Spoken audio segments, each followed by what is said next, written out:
Some betrayals don't just break your heart, they bury you alive.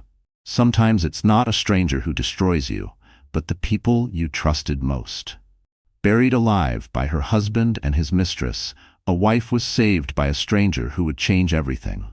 Before we continue, let us know where you're watching from. It was Thursday afternoon when Avery Sullivan pulled into her driveway, arriving home a day earlier than expected from her business trip to Denver. The conference had wrapped up sooner than anticipated, and she had managed to catch an earlier flight. Looking forward to surprising her husband, Nathan, the house seemed unusually quiet as she entered, rolling her suitcase behind her. She called out Nathan's name but received no answer. Dropping her keys in the bowl by the door, she noticed 2 wine glasses on the coffee table. One bore the distinct imprint of deep red lipstick, a shade Avery didn't wear, as she moved through the house. A soft sound from upstairs caught her attention. Voices, laughter. A woman's laugh she recognized. With each step up the staircase, Avery's heart beat faster. The bedroom door was slightly ajar, and through the crack she could see clothing scattered across the floor. A man's shirt, a woman's red dress. She recognized that dress immediately. It belonged to Sierra, her close friend of 3 years. The voice was unmistakable now. Sierra, the woman who had comforted Avery through work stress, who had joined them for countless dinner parties, who had claimed to be looking out for Avery's best interests. With trembling hands, Avery pushed the door open. The sight that greeted her stopped her heart. Nathan and Sierra entangled in the sheets of the bed she shared with her husband. For one suspended moment, nobody moved. Nathan's expression shifted from shock to something far more chilling, a cold, calculating look that Avery had never seen before. "You weren't supposed to be home until tomorrow," he said, his voice unnervingly calm. Sierra sat up, pulling the sheet around her body, but her face showed no shame, no embarrassment. Instead, a strange smile played at her lips. "Well," Sierra said, with a nervous laugh that didn't reach her eyes, "I guess we don't have to pretend it anymore." The words struck Avery like physical blows. Pretend? How long had this been happening? Her mind raced through every interaction. Every time Sierra had offered to keep Nathan company when Avery traveled for work, every sympathetic conversation about the challenges of marriage. Avery backed away, turning to leave, unable to process the magnitude of this betrayal. She needed to get out, to breathe, to think. But as she moved toward the stairs, she heard Nathan behind her. Before she could turn, something struck her hard from behind. The last thing she saw was the hardwood floor rushing up to meet her. Then darkness. 2 blocks away, Miles Bennett sat in his weathered pickup truck, eyes fixed on the Sullivan house. The construction worker's face was lined with exhaustion, and something deeper, a haunted look. "Look." He checked his watch and made another note in a small pad on the passenger seat. The page was filled with times, dates, and brief observations. For 2 weeks, Miles had been watching this house, following its occupants, piecing together a disturbing puzzle. But his interest wasn't professional. It was deeply, painfully personal. 2 weeks earlier, Miles had been having lunch at a cafe near a construction site when a familiar laugh had cut through the ambient noise like a knife. He'd frozen, coffee cup halfway to his lips. It couldn't be. After 2 years of silence, 2 years of questions, 2 years of wondering if she was even alive. But it was her. Sierra, his ex-wife, who had disappeared without a trace, emptying their joint accounts and vanishing from his life. Except she wasn't Sierra Bennett anymore. To the elegant man sitting across from her, she was introducing herself as Sierra Langston. Curiosity and unresolved anger had propelled Miles to follow them that day. What he discovered shook him to his core. Sierra was intimately involved with Nathan Sullivan, a wealthy investment banker married to successful financial advisor Avery Sullivan.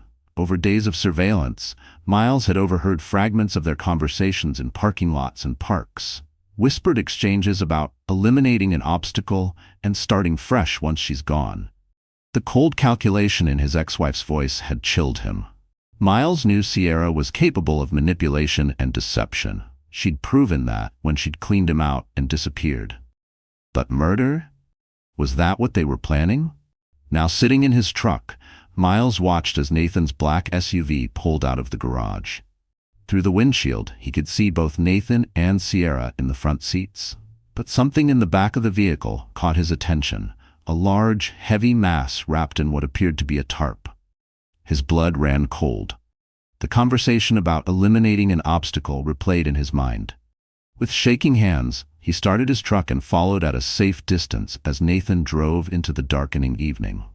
Nathan drove with quiet determination, his expression unreadable as the SUV's headlights cut through the darkness. Beside him, Sierra checked her phone repeatedly, scrolling through messages. "Are you sure you hit her hard enough?" Sierra asked, not looking up from her screen.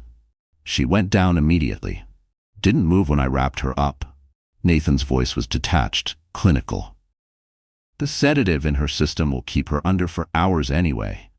Sierra nodded, satisfied. "And you're certain no one saw you load her into the car?" "The garage door was closed. The neighbors are on vacation. It's done." The SUV turned onto a dirt road, leading to an abandoned construction site, land that had been cleared for development before the project fell through. Nathan had learned about it through his banking connections. A perfect, isolated location where the disturbed earth would raise no suspicions. What neither of them realized was that Miles' truck was following at a careful distance, lights off, navigating by moonlight. Miles parked his truck hidden among trees at the edge of the property. From this vantage point, he could see Nathan and Sierra unloading something heavy. From the back of the SUV, in the dim glow of a single flashlight, he watched as they began to dig in the soft earth. His mind raced. Was this really happening? Were they actually burying someone? He should call the police immediately. But what would he say? That his ex-wife, who had disappeared years ago, was now helping a man bury something suspicious? That he'd been following them for weeks? How would he explain any of that without sounding unhinged?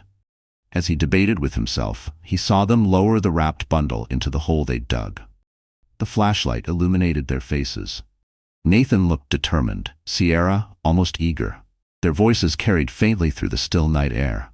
"Is she completely out?" Sierra asked, a note of anxiety in her voice. "I don't want any mistakes." Nathan knelt beside the bundle and seemed to check something. "She'll be gone soon enough. Let's finish this." Those words cemented what Miles had feared.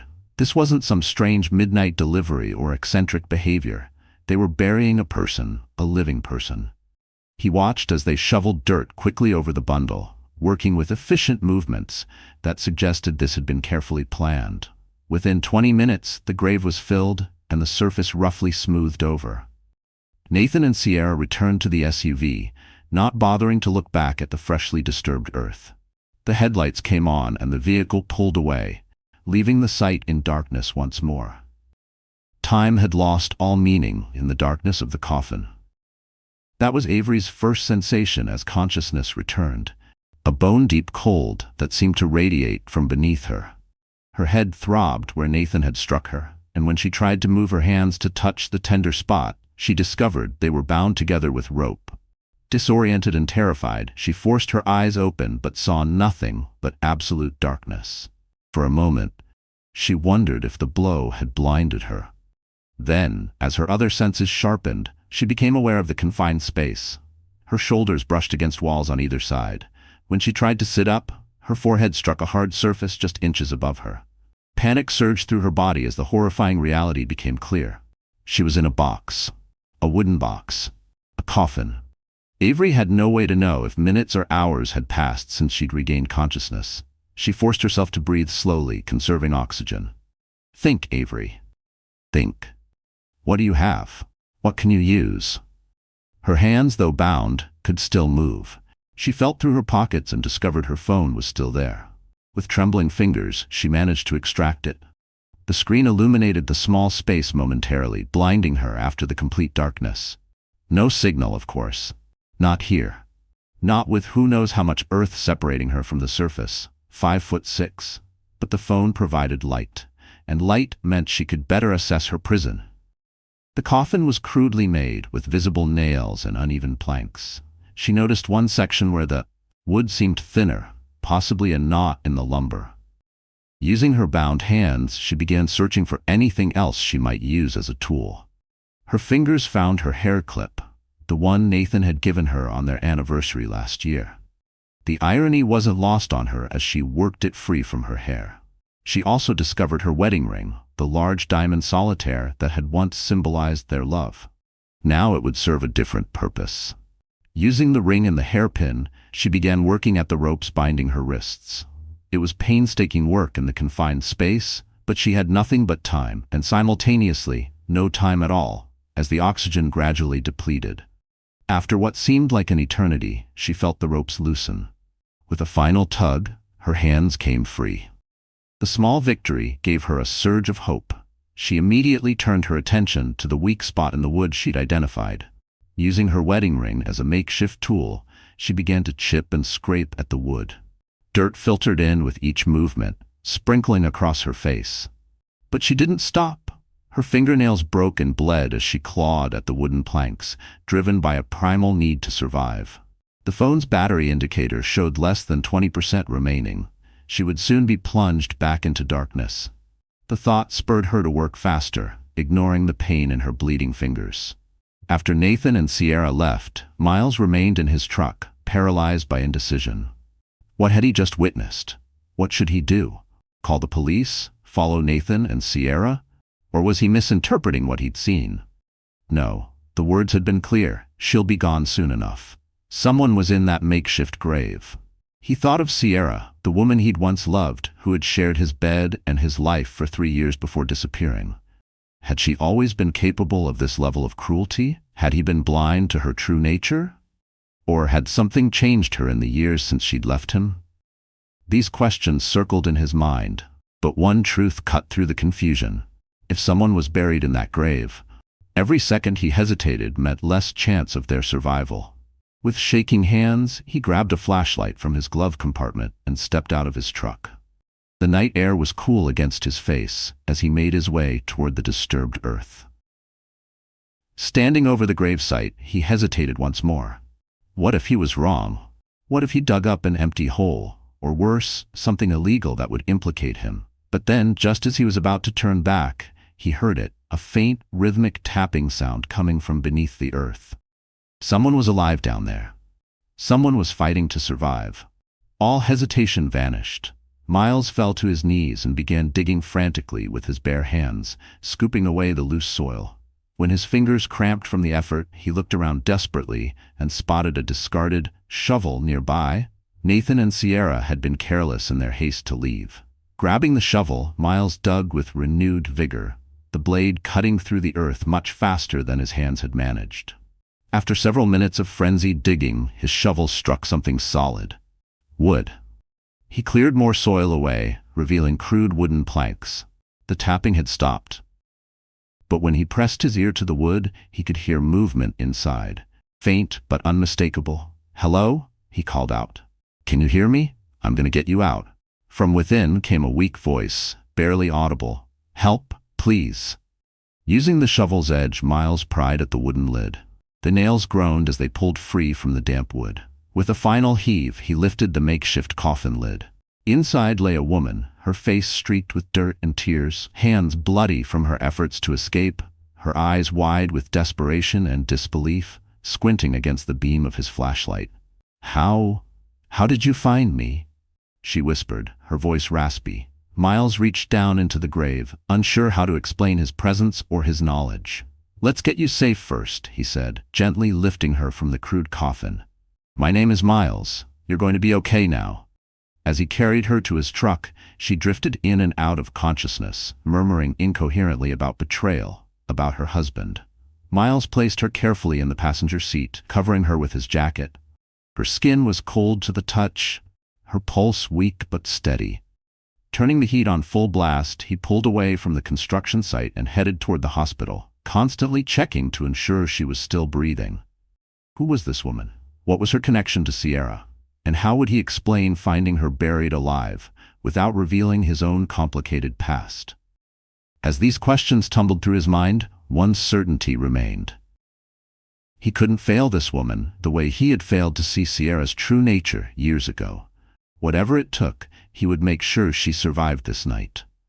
The emergency room erupted into controlled chaos when Miles carried the semi-conscious woman through the automatic doors. "She needs help," he called out, his voice cracking with urgency. "I found her. She was buried alive." The medical team converged quickly, transferring Avery to a gurney as they wheeled her away. A nurse peppered Miles with questions he wasn't prepared to answer. What's her name? How long was she buried? Are you a relative? He stood there, dirt-covered and dazed, offering what little information he had. I don't know her name. I found her at an abandoned construction site off Route 16. She was in some kind of homemade coffin, buried underground. The nurse's expression shifted from professional concern to alarm. Another staff member was already on the phone with the police. Miles sank into a waiting room chair, his adrenaline crashing. What had he just gotten himself involved in? He stared at his soil-caked hands, the dirt under his fingernails, evidence of what he'd done.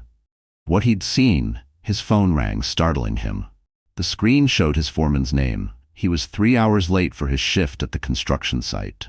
With trembling fingers, Miles declined the call. Work was the least of his concerns right now.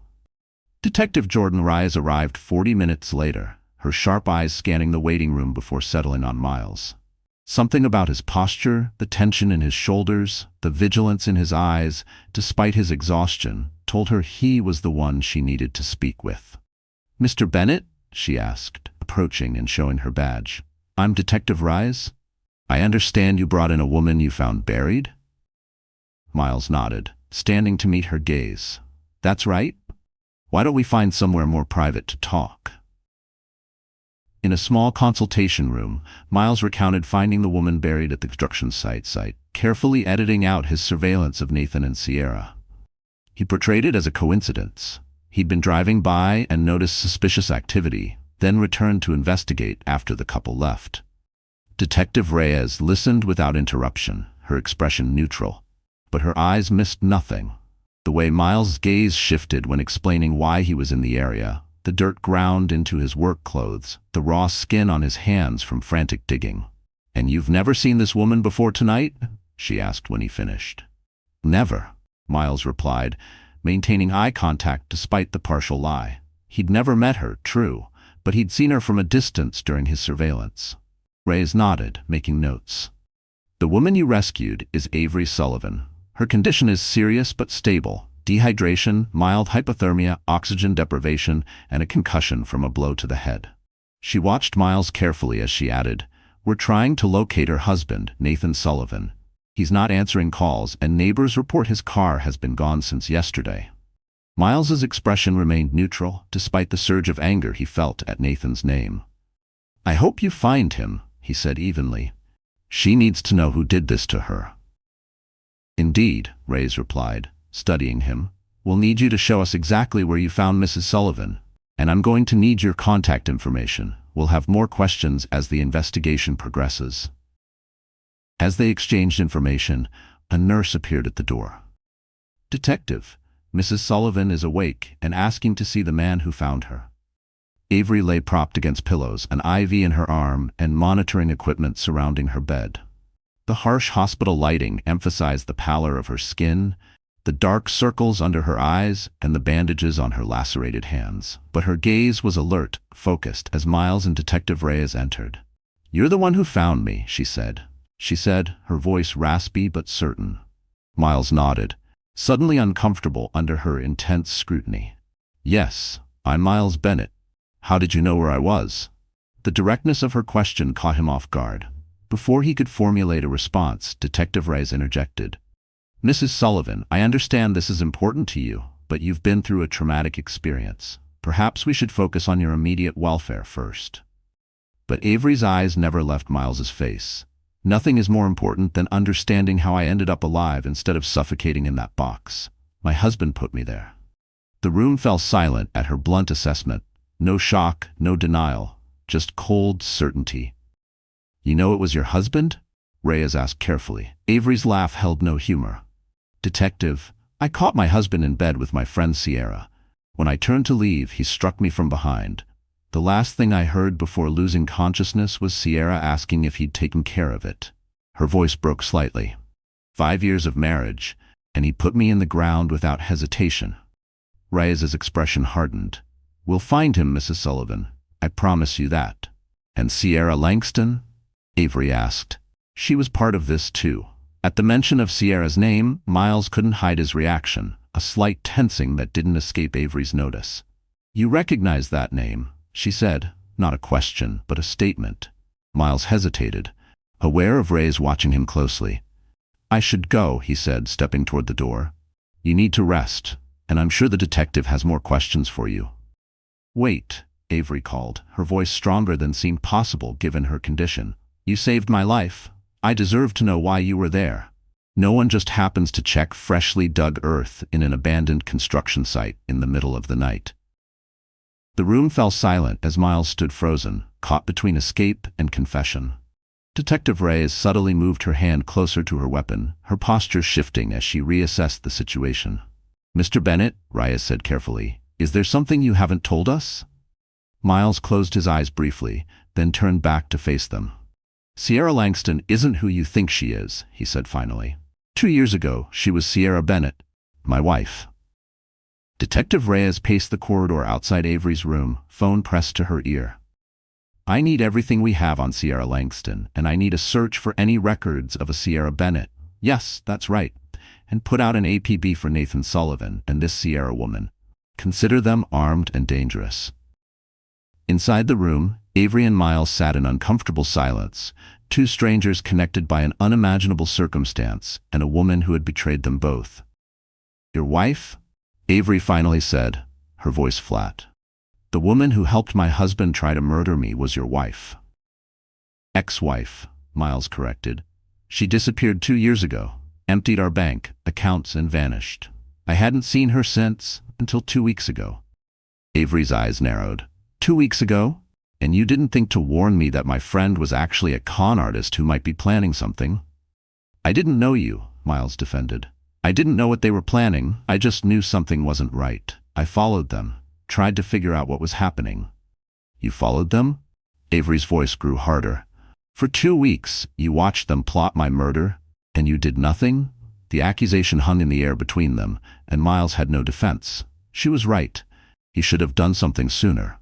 Called the police, warned her, anything. "I'm sorry," he said finally. "I didn't know what to do. I wasn't even sure what I was seeing, until I saw them digging that grave." Avery turned away, tears finally breaking through her composed facade.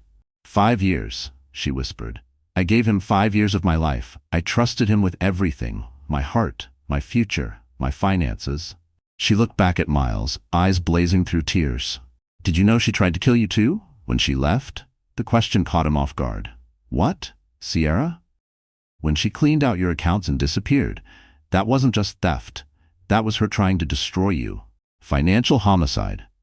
Avery's professional training surfaced through her trauma. "I've seen it before in my work. People who can't physically murder their spouses try to destroy them financially instead." Miles absorbed this perspective, memories realigning in his mind. The maxed-out credit cards, the emptied retirement accounts, the second mortgage she'd somehow taken out without his knowledge. He'd almost lost everything. Had been forced to sell their home just to avoid bankruptcy. And now she'd graduated to actual murder. Avery continued bitterly, with my husband as her willing accomplice. Before Miles could respond, Detective Reyes returned. Her expression was grave. "We've located your husband's SUV at Newark International Airport," she told Avery. "Security footage confirms he and a woman matching Sierra Langston's description boarded a flight to San Jose, Costa Rica, yesterday evening. They used their own passports. They were that confident." "I would never be found," Avery said, her voice hollow. "We're coordinating with Costa Rican authorities," Reyes assured her, "but international cases are complicated. It may take time to locate and extradite them." Avery nodded, a strange calm settling over her features. "Fine. While you work on that, I need to understand exactly what they've done. Detective, I need to get into my home, my financial records, our accounts. I need to see what Nathan has been doing behind my back." Reyes hesitated. "Mrs. Sullivan, your home is a crime. Seen now, I'm aware. But I'm also an investment advisor who manages millions for my clients. If Nathan has been planning this for as long as I suspect, he may have done more than just attempt to murder me. He may have stolen from my clients as well." Detective Reyes considered this, then nodded reluctantly. "I'll arrange for an officer to escort you once you're released. But that won't be for at least another day, according to your doctors. As Reyes left, Avery turned back to Miles, her expression unreadable. You should go. You've done your part, saved the damsel in distress. Your conscience is clear. Miles stood, recognizing the dismissal, but paused at the door. For what it's worth, I am truly sorry about Sierra. I should have seen what she was years ago. Maybe if I had? We'd both have been spared, Avery finished for him. Then more softly, thank you for digging me up, Miles Bennett. Despite everything else, I'm grateful for that. He nodded and left, unsure if he would ever see her again, and equally unsure if that would be a good thing. Yellow police tape crossed the entrance to the Sullivans' residence as Avery approached, accompanied by Detective Reyes and another officer. Despite the hospital staff's objections, Avery had insisted on being released, signing forms acknowledging she was leaving against medical advice. Standing before her home, she felt like a stranger. The familiar facade now seemed like a movie set, a place where she had acted out a role in someone else's production. Are you sure you're up for this? Reyes asked, noting Avery's pallor and the slight tremor in her hands. I need to see it, Avery replied firmly. All of it. Inside, the house bore the marks of a police investigation. Fingerprint dust on surfaces, markers where evidence had been collected. Avery moved through the space with detached precision, barely glancing at the living room where she had first noticed the wine glasses, or the staircase where Nathan had struck her. Her focus was singular, the home office, where she managed both their finances and her client portfolios. The room appeared untouched at first glance. The elegant desk, the filing cabinets, the dual monitors for her workstation. But Avery noticed immediately that things were slightly out of place. Files rearranged, the position of the desk chair different from her habitual setting. Someone's been using my computer, she said, sitting down and waking the system. She entered her password, relieved when it still worked. As she navigated through folders and financial software, her expression grew increasingly grim. Detective, I need you to see this, she said after several minutes of intense focus. Reyes approached, looking over her shoulder at the screen displaying financial records. Over the past 6 months, nearly $2 million had been transferred from their joint accounts to various offshore entities. Withdrawals made in Avery's name, with what appeared to be her signature on the authorizations. Avery pulled up a document and pointed to the signature. But that's not my signature. It's close, but the M is formed differently. Nathan has been practicing forging my signature. She continued navigating through records. And here, changes to the beneficiaries on my life insurance policy. According to this, I changed the beneficiary from Nathan to a charitable foundation 3 months ago. She looked up at Reyes. I never did that. The foundation doesn't even exist. It's a shell corporation that Nathan established. Detective Reyes took photos of the screen with her phone. We'll need all of this for the investigation. Can you download these files? Avery nodded, already inserting a flash drive. As she worked, she continued exploring, her trained eyes spotting irregularities that others might miss. He's been planning this for at least a year, she said, her voice clinical despite the personal betrayal she was uncovering. Small transfers at first, building to larger ones, always just below the threshold that would trigger automatic notifications. As she sorted through physical files in her cabinet, she discovered a folder she didn't recognize. Inside were documents related to property purchases in Costa Rica, luxury villas and beachfront land, all purchased within the last 6 months. He used my money to build their escape plan, she said, handing the folder to Reyes, every detail meticulously arranged. While Reyes examined the documents, Avery turned her attention to Nathan's desk on the opposite side of the office. Unlike her ordered workspace, his drawers were partially open, contents disturbed as if someone had left in a hurry. Among the scattered papers and office supplies, something caught her eye. The corner of a photograph peeking out from beneath a stack of mail. She pulled it free and froze, staring at the image in her hands. The photo showed Nathan and Sierra together, arms around each other on a beach. Both looked younger. Nathan without the distinguished silver at his temples. Sierra with shorter hair than Avery had ever seen her wear. But most importantly, the date stamp in the corner read July 2016. 2 years before Sierra had supposedly met either of them. They knew each other, Avery whispered. Then louder, they knew each other years before Sierra entered my life, before she conveniently became my friend. Reyes took the photograph, studying it with narrowed eyes. This changes the timeline significantly. Avery slumped in the chair, the weight of the deception finally crashing through a professional detachment. This wasn't a crime of passion or opportunity, though, she said, her voice breaking. This wasn't my husband falling for my friend and making a terrible decision. This was calculated from the beginning. Sierra targeted me, or they targeted me together. Her hands shook as she covered her face, the enormity of the betrayal finally hitting her full force. They've been planning my death for years. Miles's small apartment reflected his unsettled state of mind. Coffee cups on every surface, papers spread across his kitchen table, and his laptop open to multiple browser tabs about Sierra Bennett and Nathan Sullivan. Sleep had eluded him since the rescue.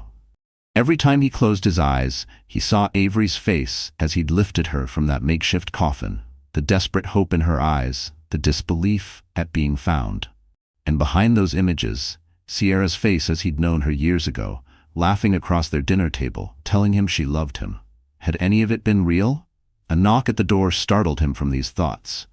Peering through the peephole, he was shocked to see Detective Reyes standing in the hallway. "Detective?" he greeted her cautiously as he opened the door. "Is something wrong?" "May I come in?" she asked, her expression professional but grave. Miles stepped aside, suddenly self-conscious about the state of his apartment. "Sorry about the mess. I haven't been sleeping much." Reyes didn't comment on the disorder, her attention instead drawn to the research spread across his table. She picked up a printout, a news article about financial fraud featuring Sierra's photograph, though under yet another name. "Interesting reading material," she observed. Miles didn't bother with excuses. "I'm trying to understand who she really is, what she's done." Reyes nodded, setting the paper down. "That's partly why I'm here. We've uncovered some concerning information about your ex-wife." She paused, studying his reaction. Sierra Bennett, or Sierra Langston, as she's calling herself now, has been linked to at least 2 other cases involving wealthy individuals who died under suspicious circumstances.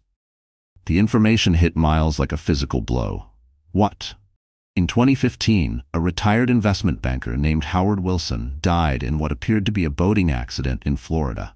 His new girlfriend, who called herself Rachel Cooper but matches Sierra's description, inherited a significant portion of his estate and disappeared shortly after the funeral.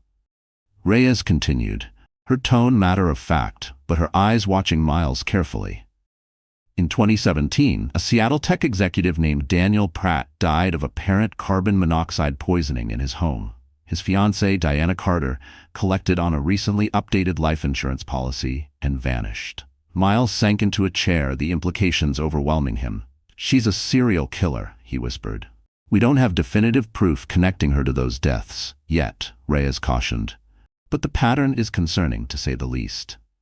"And Nathan Sullivan? Was he involved in those cases too?" Reyes shook her head. "No evidence of that. So far it appears Sierra works with different accomplices, or sometimes alone. Nathan Sullivan may be her latest partner, or possibly her next victim, once he served his purpose." Miles ran his hands through his hair, trying to process the information. "Why are you telling me this?" "Because we found something else," Detective Reyes replied, taking a seat across from him. "Records indicate that after Sierra left you, she took out a life insurance policy on you, naming herself as beneficiary. The policy was still active until 6 months ago." The revelation sent a chill through Miles. "She was planning to kill me too." "It's possible," Reyes acknowledged. "Your financial difficulties after she left may have made you less valuable as a target, or perhaps she was interrupted before completing whatever plan she had for you." Miles thought back to those dark months after Sierra's disappearance, the depression, the financial chaos, the days when he could barely function. Had she been watching from the shadows, waiting for an opportunity? Had his despair actually saved his life, by making him a less appealing target? "There's one more thing," Reyes added, pulling a folder from her bag. "Avery Sullivan asked me to give you this." She handed him an envelope. Inside was a handwritten note on hospital stationery. Miles, I've been doing my own research. Meet me at Carson's Diner on 4th Street at 7 p.m. if you want to understand what Sierra was really doing. Avery. Miles looked up at Reyes. Is she safe to be out of the hospital? Meeting with me? Mrs. Sullivan is determined, Reyes said diplomatically. She's aware of the risks but insists on pursuing her own investigation alongside ours. As for meeting with you specifically, that's her choice. I've advised her to be cautious, given your connection to Sierra. The implication was clear. Reyes wasn't entirely convinced of Miles's innocence in all of this. I had nothing to do with any of this, he said firmly. I saved her life. Yes, you did, Reyes acknowledged. After following your ex-wife and her lover for 2 weeks without alerting authorities to their suspicious behavior. Miles had no response to that. The detective wasn't wrong. Be at the diner at 7, Reyes said, standing to leave. Mrs. Sullivan has arranged for one of my officers to be present nearby, for both your protection and my peace of mind. After she left, Miles stared at the note in his hands. Why would Avery want to meet with him? What had she discovered? And could he face her again, knowing how his inaction had almost cost her life? Carson's Diner buzzed with the dinner rush when Miles arrived exactly at 7 p.m. The retro establishment, with its red vinyl booths and chrome accents, was crowded with families and couples enjoying comfort food under warm lighting. He spotted Avery immediately, sitting alone in a corner booth, a cup of coffee untouched before her. She looked better than she had in the hospital. Some color had returned to her cheeks, and she'd changed from hospital attire into jeans and a simple blouse. But the shadows under her eyes and the bandages still visible on her hands told of her recent ordeal. As he approached, she looked up, her expression guarded, but not hostile. You came, she observed. Your note didn't leave much room for refusal. I figured, Miles replied, sliding into the booth across from her. How are you feeling? Like someone tried to bury me alive. 2 days ago, Avery said dryly, but I'll survive. An uncomfortable silence fell between them, broken when a waitress approached to take Miles's order. He requested coffee, more for something to do with his hands than any real desire for caffeine. When they were alone again, Avery leaned forward. I've been researching Sierra, or whatever her real name is. Detective Reyes told me about the other cases, Miles replied, the men who died under suspicious circumstances. Avery nodded. That's the official investigation. But I've been looking into something else, her pattern of insertions into people's lives, the way she establishes herself in a community before targeting her victims. She pulled out a tablet and opened a file containing photographs and notes. In each case, Sierra appeared in her target's life approximately 6 to 8 months before, either befriending them directly or meeting them through a mutual contact. She creates a persona specifically tailored to appeal to her victim. Miles studied the information, recognizing the pattern. With me, she showed up at a construction site where I was working. Claimed her car had broken down. I helped her. We got talking. She said she was new to the area, looking for friends. Within a month, we were dating. And with me, Avery continued, she joined my yoga studio, struck up a friendship, discovered my husband and I were having communication issues, and positioned herself as the sympathetic friend to both of us. She paused, eyes hardening. Except now I know, she already knew Nathan, had known him for years. The waitress returned with Miles's coffee, forcing a brief pause in their conversation. When she left, Avery pushed the tablet closer to him. But here's what I really wanted to show you. I found this in my home this morning, a hidden phone in Nathan's desk drawer. She tapped the screen, showing text messages between Nathan and someone listed simply as R. The messages detailed plans for Costa Rica, property purchases, bank accounts, new identities. One exchange stood out. R. Is everything arranged with O? Policy updated. Foundation established. After she's gone, everything transfers cleanly. Perfect. One last loose end and we're free. Have you located him? Working on it. E is more difficult to track than expected. Miles looked up, meeting Avery's intent gaze. E, they were looking for me.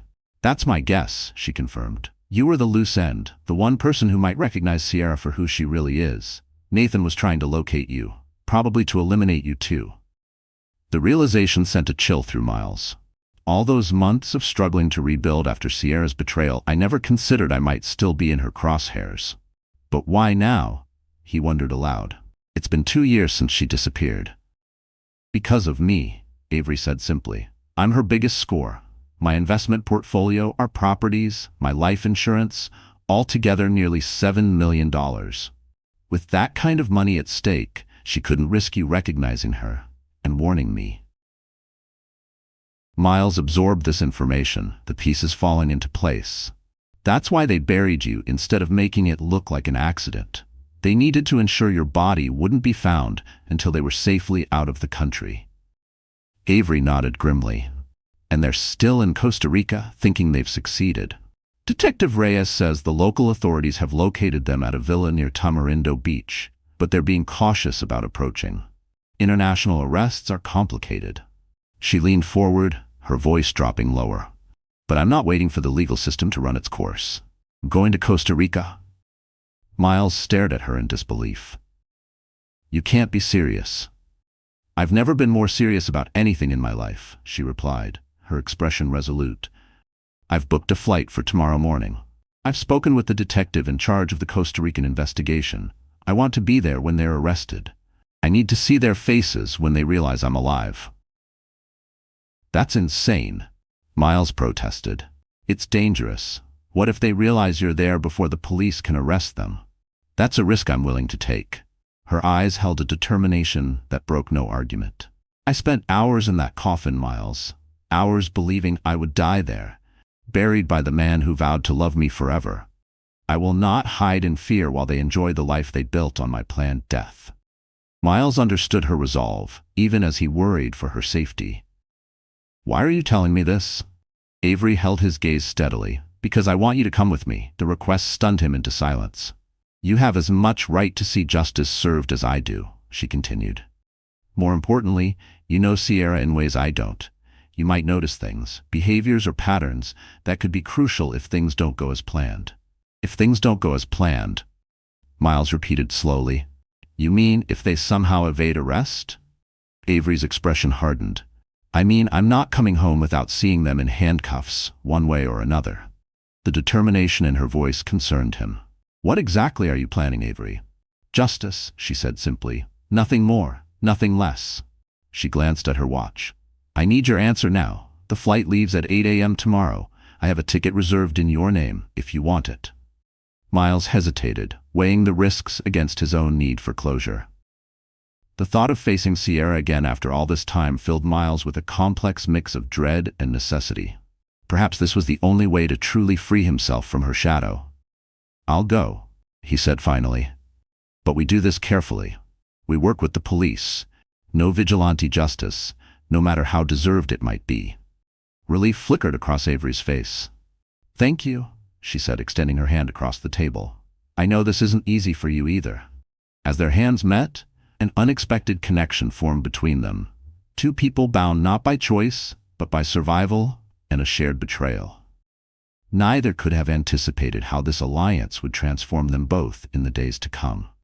The Costa Rican villa, perched on a hillside overlooking the Pacific Ocean, its infinity pool seeming to merge with the horizon beyond. Inside, Nathan Sullivan poured champagne into 2 flutes, handing one to Sierra as she emerged onto the terrace in a flowing white sundress. To new beginnings, he toasted, clinking his glass against hers. Sierra smiled, taking a sip before settling into a lounge chair.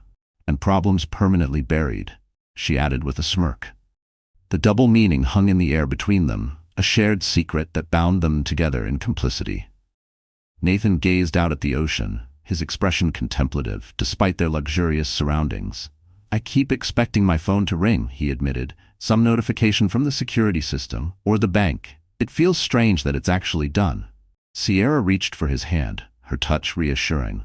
That's normal. The anxiety will fade. In a few months, this will be our only reality. She gestured to the stunning view before them. No more pretending, no more Avery, just us, and everything we've worked for. Nathan nodded, trying to shed the lingering unease. You're right. Of course you're right. He checked his phone anyway, a habit he couldn't seem to break. His brow furrowed as he noticed an alert. What is it? Sierra asked immediately, alert to his change in demeanor. Probably nothing, he said, but his voice lacked conviction. Just a notification from our home security system. Unusual activity at the house. Sierra sat up, setting her champagne aside. Police? Most likely, Nathan confirmed, scrolling through the alert details. The system logs show multiple entries. Yesterday. They must be investigating Avery's disappearance by now. Sierra scoffed, relaxing slightly. Let them investigate. She's buried at an abandoned construction site in a makeshift coffin. By the time anyone thinks to search random patches of dirt, there'll be nothing left to find. Nathan nodded, but continued checking his phone, navigating to a news app to scan local headlines from New Jersey. Nothing about a missing woman, nothing about Avery. See? Sierra said, noting his search. Everything is proceeding exactly as planned. Now put that phone away and come enjoy paradise with me. With visible effort, Nathan pocketed his device and rejoined Sierra, pushing away his concerns. They had prepared meticulously. Every detail had been considered. What could possibly go wrong now? Avery and Miles emerged from customs at San Jose International Airport, the humid tropical air a stark contrast to the New Jersey autumn they'd left behind. Despite the 5-hour flight, Avery moved with determined energy. Her focus? Singular. Detective Morales will meet us at our hotel in 2 hours, she said, checking her phone as they navigated the crowded terminal. He's the local officer coordinating with Detective Reyes. Miles nodded, his eyes constantly scanning their surroundings. A new paranoia had taken root since learning Sierra might have been targeting him all along. And he knows our plan? He knows we're here to identify Nathan and Sierra when they're arrested? Avery clarified, the rest we'll discuss in person. The ambiguity in her tone concerned Miles, but he held his questions as they located their rental car. Throughout the flight, Avery had maintained a composed, almost clinical demeanor, discussing travel logistics and coordination with authorities without revealing the depth of her emotional state. But Miles had noticed the way her hands occasionally trembled, how she startled at sudden noises, the haunted look that sometimes passed across her face when she thought he wasn't watching. The trauma of being buried alive wasn't something one simply shook off. Add to that the profound betrayal by her husband and friend, and Miles marveled that she was functioning at all, let alone orchestrating an international pursuit. As they drove toward their hotel in Tamarindo, Avery finally spoke about something other than logistics. I keep remembering things, she said quietly, gazing out the window at the lush tropical landscape. Little moments that should have been warnings. Times when Nathan and Sierra exchanged looks I didn't understand. Comments that seemed innocent then, but feel sinister now. Miles nodded, understanding the painful revision of memories. After Sierra left me, I spent months replaying our relationship, looking for signs I missed. It's torture. Did you find them? The signs? Some, he admitted. Her reluctance to be photographed, the vague stories about her past that changed slightly in different tellings, the way she deflected questions about her family. He gripped the steering wheel tighter. But mostly, I just found evidence of my own willful blindness. I saw what I wanted to see. Avery turned to study his profile. We both did, but that doesn't make us responsible for their actions. The statement seemed as much for her own benefit as for his. No, he agreed. But I still should have called the police that night. As soon as I suspected what they were doing, I'll never forgive myself for that hesitation. If you had called the police, Avery pointed out, they might not have believed you. They might have arrived too late. There are 1,000 ways that night could have ended with me dead in that coffin. Her voice softened. Instead, you followed your instincts and dug me out yourself. Whatever else you did or didn't do, I'm alive because of that choice. The moment of connection was interrupted as Avery's phone chimed with an incoming message. It's Detective Morales, she said, reading quickly. Change of plans. He wants to meet us right away at a cafe near our hotel. He says it's urgent. The outdoor cafe buzzed with tourists, enjoying late lunches under colorful umbrellas. Detective Morales, recognizable from the photo he'd sent Avery, sat at a corner table with a clear view of the entrance. His casual clothing, khaki shorts and a floral shirt, belied the alert watchfulness in his eyes. Mrs. Sullivan, Mr. Bennett, he greeted them quietly as they joined him. Thank you for coming immediately. What's happened? Avery asked, forgoing pleasantries. Morales glanced around before leaning closer. There's been a development. Our surveillance team observed unusual activity at the Sullivan's villa this morning. Nathan Sullivan appears to be preparing for departure. Packing, making phone calls, checking travel websites. He knows, Avery stated flatly. Somehow, he knows I'm alive. We don't have confirmation of that, Morales cautioned, but something has certainly spooked him. Miles frowned. Could they have been tipped off about the police surveillance? Possible, but unlikely, the detective replied. My team is very experienced, especially with foreign nationals who come to Costa Rica to evade justice. Avery's expression hardened. It doesn't matter how he knows. What matters is, he's trying to run again. Are you planning to arrest them today? Morales shifted uncomfortably. That's what I needed to discuss with you. We've encountered a procedural complication. He paused before continuing. The arrest warrant from the United States has been delayed in processing through our system. Without it, I cannot legally detain them unless they commit a crime on Costa Rican soil. Are you serious? Avery's voice rose, drawing glances from nearby tables. She lowered it with visible effort. My husband tried to murder me. He buried me alive, and you're telling me he can just walk away because of bureaucracy? I understand your frustration, Morales said, his tone sympathetic but firm. We are doing everything possible to expedite the process, but international law must be followed, even in disturbing cases like yours. Miles placed a calming hand on Avery's arm. How long until the warrant clears? 12 hours at minimum, possibly up to 36. Avery closed her eyes briefly, struggling to maintain composure. In 36 hours, they could be anywhere in the world. Nathan has connections in banking across Europe and Asia. He has the resources to disappear completely. We are maintaining surveillance, Detective Morales assured her. If they attempt to leave the country, we will know. But you won't stop them, Avery countered bitterly. The detective sighed. Not without legal authority, no. A tense silence fell over the table as the implications settled. Eventually, Miles spoke up. What if we could prove they're planning another crime? Something on Costa Rican soil, that would give you jurisdiction to act immediately. Morales raised an eyebrow. Such as? Financial fraud, perhaps, Miles suggested, glancing at Avery. You said Nathan has been moving money around, creating shell corporations. Some of that activity must touch Costa Rican banks or businesses. Avery straightened, her mind racing through possibilities. The villa, she said suddenly. Nathan purchased it through one of his shell corporations, using funds he illegally transferred from my accounts. That's wire fraud that occurred, at least partially, in Costa Rica. Can you prove the funds were taken illegally? Morales asked, interest piqued. I have the documentation showing the forged authorizations, Avery confirmed. The signatures are clearly not mine, and I can provide samples of my authentic signature for comparison. The detective considered this angle. It's possible that could give us grounds for questioning them, at minimum. If we can establish probable cause for financial crimes committed here, it might be enough to hold them until the American warrant arrives. I can have the documents sent immediately, Avery said, already pulling out her phone. She began composing an email to Detective Reyes, requesting the financial evidence be forwarded to Morales. The detective's own phone vibrated with an incoming message. His expression changed as he read it, tension visible in his jawline.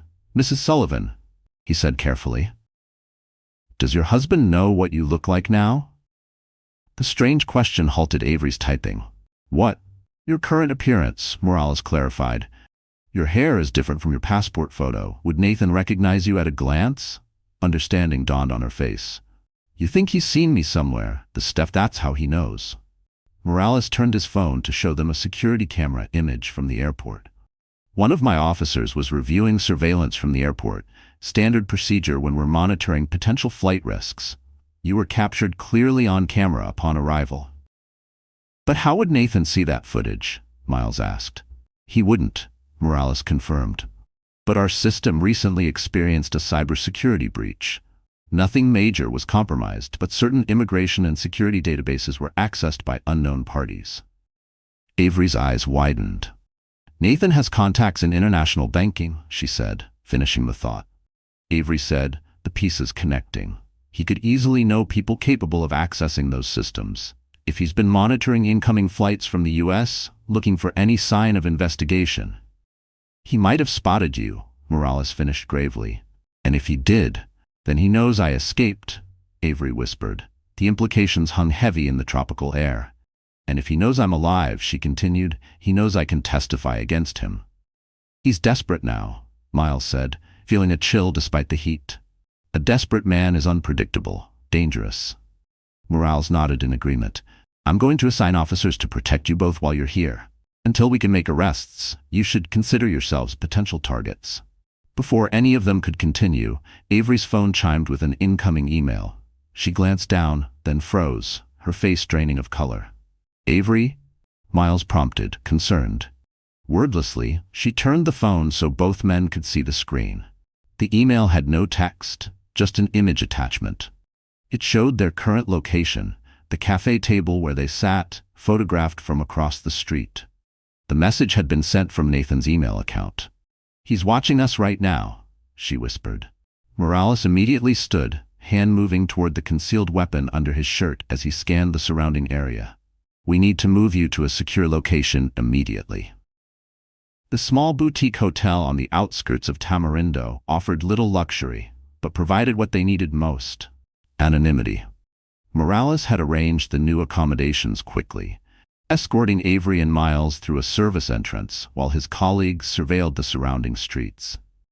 In the simple room, Avery paced while Miles sat by the window, occasionally peering through the blinds at the street below.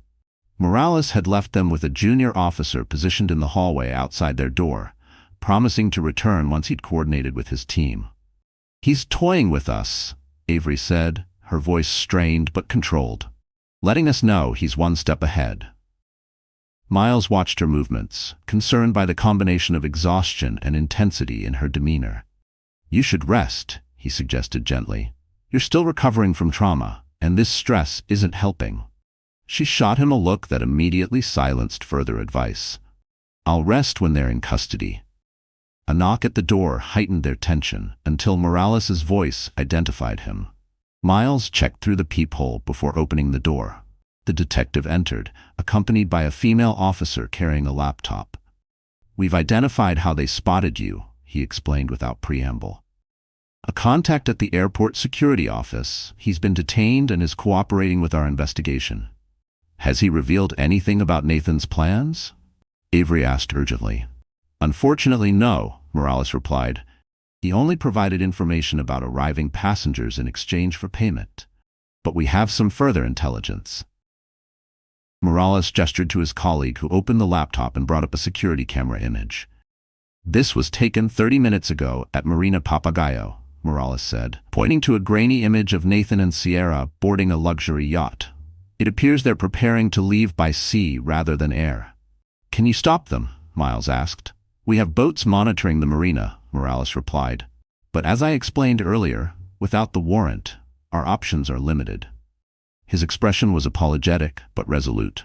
However, the good news is that the American warrant has been expedited. It should clear our system within 6 hours.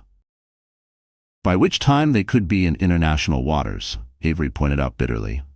Morales nodded. It's a possibility we're working to prevent.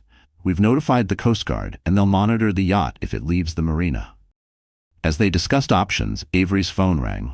The screen showed an unfamiliar local number. She glanced at Morales, who nodded encouragingly. Put it on speaker, he instructed quietly. Avery answered, her voice steady despite her racing heart. Hello? Avery, Nathan's voice filled the room, smooth and controlled as ever. You're looking well, for someone who should be rotting in the ground by now.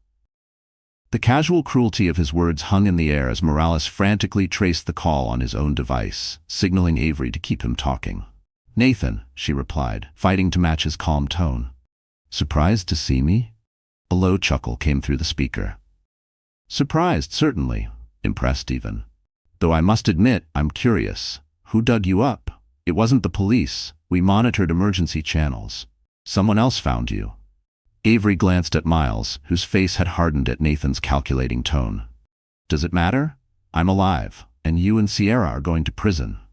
Sierra, Nathan repeated the name thoughtfully. She's had so many names, you know. Did your new friend tell you that? The one who's been shadowing you since the airport? Avery's breath caught. Nathan had spotted Miles too. Ah, he's there with you now, isn't he? Nathan continued, interpreting her silence correctly. Miles Bennett, Sierra's ex-husband? What a fascinating development. The betrayed spouses, united in their quest for justice. It's over, Nathan, Avery said firmly. Detective Morales has the evidence of your financial fraud. The warrant for your arrest will be here within hours. There's nowhere to run. I've always admired your confidence, Avery, Nathan said smoothly. It's what made you such a successful investment advisor. But you're overlooking a key detail. Sierra and I have been planning this for years. Do you really think we don't have contingencies for every scenario? Morales signaled that he needed more time to complete the trace. Then why call? Avery challenged. If you're so prepared, why reach out at all? Professional courtesy, Nathan replied, unbothered. We had 5 years together, after all. I wanted to give you the chance to walk away. Take what's left of your life and rebuild somewhere far from here. If you leave Costa Rica tonight, we won't come for you again. You expect me to believe that? Avery scoffed. After you buried me alive? That was business, Avery, never personal. Your finances made you a target, nothing more. But now, you're becoming an inconvenience, one that will need to be addressed more permanently if you persist. The thinly veiled threat sent a chill through the room. Is Sierra there with you? Miles suddenly asked, unable to remain silent any longer. I'd like to speak with her. A pause. Then Nathan's voice, more curious than concerned. The prodigal husband speaks. She wondered if you'd recognize her after all this time. She's here, yes, but uninterested in a reunion. Though she did mention you were always too sentimental for your own good. Morales gave a thumbs up. They had the location. It's over, Nathan, Avery said with renewed confidence. Officers are on their way to the marina now. Another pause. Then Nathan laughed, a genuine sound of amusement that disturbed them more than his threats had. Oh, Avery, we left the marina 20 minutes ago. That security footage Detective Morales is so proud of was from yesterday. By the time your warrant arrives, we'll be beyond anyone's reach. The call disconnected, leaving them staring at the phone in dismayed silence. Morales immediately called his team, issuing rapid instructions in Spanish. When he hung up, his expression was grim. The yacht is indeed gone from the marina. It left approximately 30 minutes ago, heading south along the coast. Coast Guard vessels have been dispatched, but it will take time to intercept them. He knew everything, Avery said, sinking onto the edge of the bed. Our location, our plans, even the warrant's timeline. How is that possible? Nathan has always excelled at gathering intelligence, Morales admitted. Banking provides access to powerful networks, and money opens many doors. Unfortunately. What now? Miles asked, the magnitude of their adversaries' resources becoming clear. We continue with the legal process, Morales said firmly. The warrant will arrive, and when it does, we'll have authority to apprehend them wherever they are found within Costa Rican jurisdiction. The Coast Guard will track the yacht. And if they reach international waters before then? Avery pressed. Morales' hesitation was answer enough.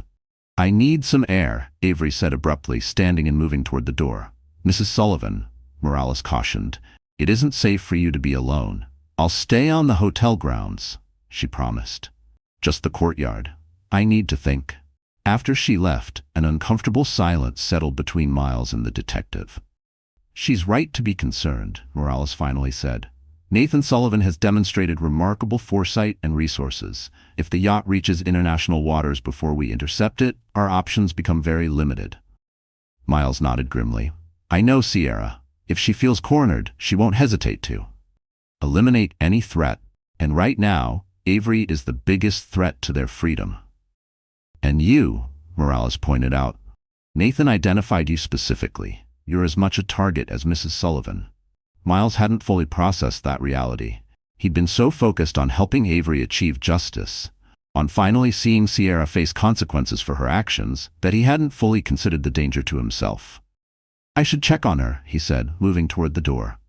The hotel's central courtyard was a small oasis of tropical plants, surrounding a modest pool, illuminated by soft lighting.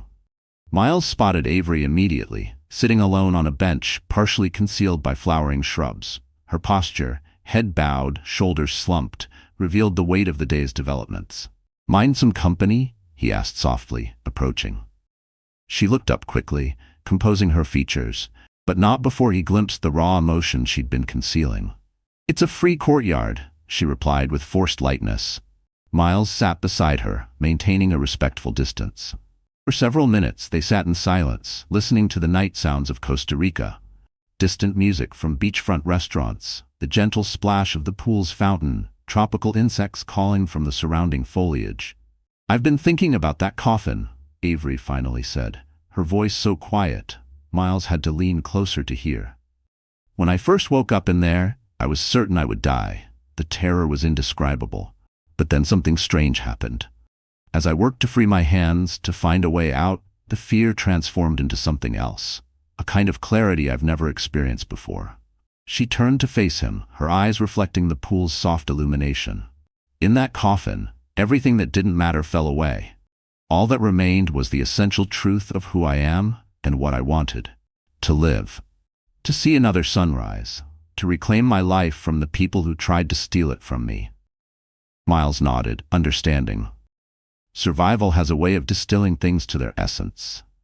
"Exactly," she agreed. "And now Nathan thinks he can threaten me into walking away after I clawed my way out of the grave he put me in?" A bitter laugh escaped her. "He never really knew me at all."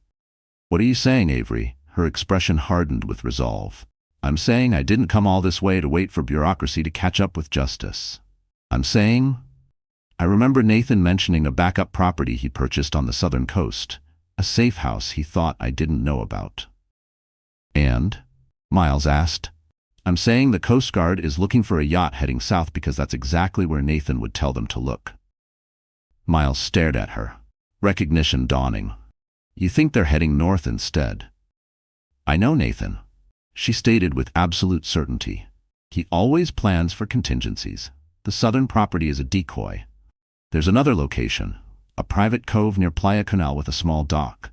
Nathan investigated it when we vacationed here 3 years ago.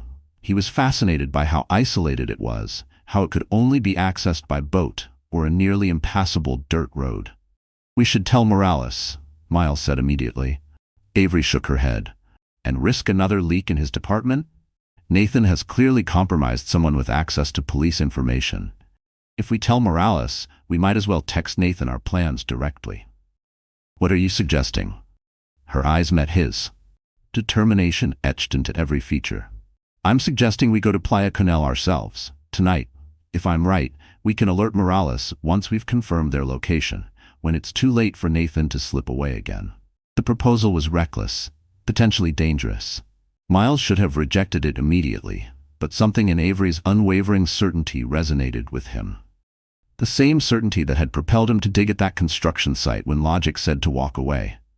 "This is insane," he said. Even as part of him already knew he would agree. "We're not law enforcement. We're not trained for this."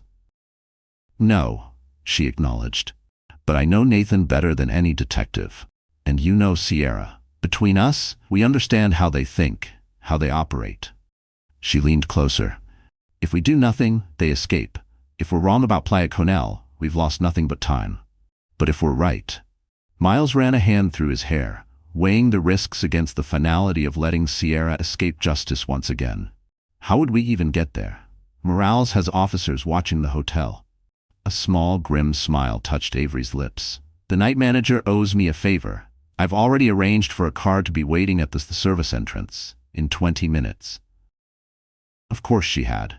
In the short time he'd known her, Miles had come to recognize that Avery Sullivan's composed exterior concealed a core of steel. She had survived being buried alive, pursued her would-be killers across international borders, and now was prepared to face them again, despite the danger. "If we do this," he said finally, "we do it my way. We locate them, confirm their presence, and immediately call Morales. No confrontations, no heroics." "Agreed," Avery nodded, relief visible in her expression. "Observation only. I just need to know where they are, so justice can finally be served." As they slipped back into the hotel to prepare for their unauthorized mission, neither fully believed those cautious words. Something deeper was driving them both. a need not just for justice, but for direct confrontation with the architects of their pain. To look into the eyes of the people who had betrayed them so completely and show them they had failed. Whatever awaited them at Playa Coronel, one thing was certain: the hunters had become the hunted. And the night was far from over. The rental car's headlights cut through the darkness as Miles navigated the increasingly rough road leading toward Playa Coronel. Beside him, Avery studied a map on her phone, the blue glow illuminating her determined features. "The turn should be coming up on the right," she said, eyes alternating between the screen and the dense vegetation flanking the narrow road.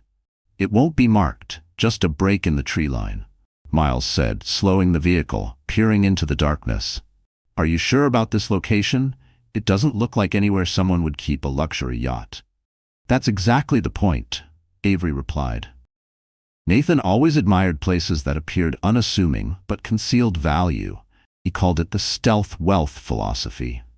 The headlights suddenly illuminated a gap in the foliage, little more than a trail disappearing into the jungle. Miles stopped the car, killing the lights. "That has to be it," Avery whispered, though there was no one to hear them in the isolated location. "If we drive in, they'll hear us coming," Miles pointed out. "We should continue on foot." They exited the vehicle quietly, and Miles retrieved a small backpack from the trunk. Inside were bottles of water, a powerful flashlight, a first aid kit, and a small set of binoculars he'd purchased in Tamarindo before their departure. Essentials for their surveillance mission. The jungle night enveloped them as they moved away from the road, following the narrow path by the dim light of Avery's phone. The air hung thick with humidity, the sounds of nocturnal wildlife, creating a constant backdrop to their cautious progress. Every few yards, Miles would pause to listen for any sign of human presence ahead.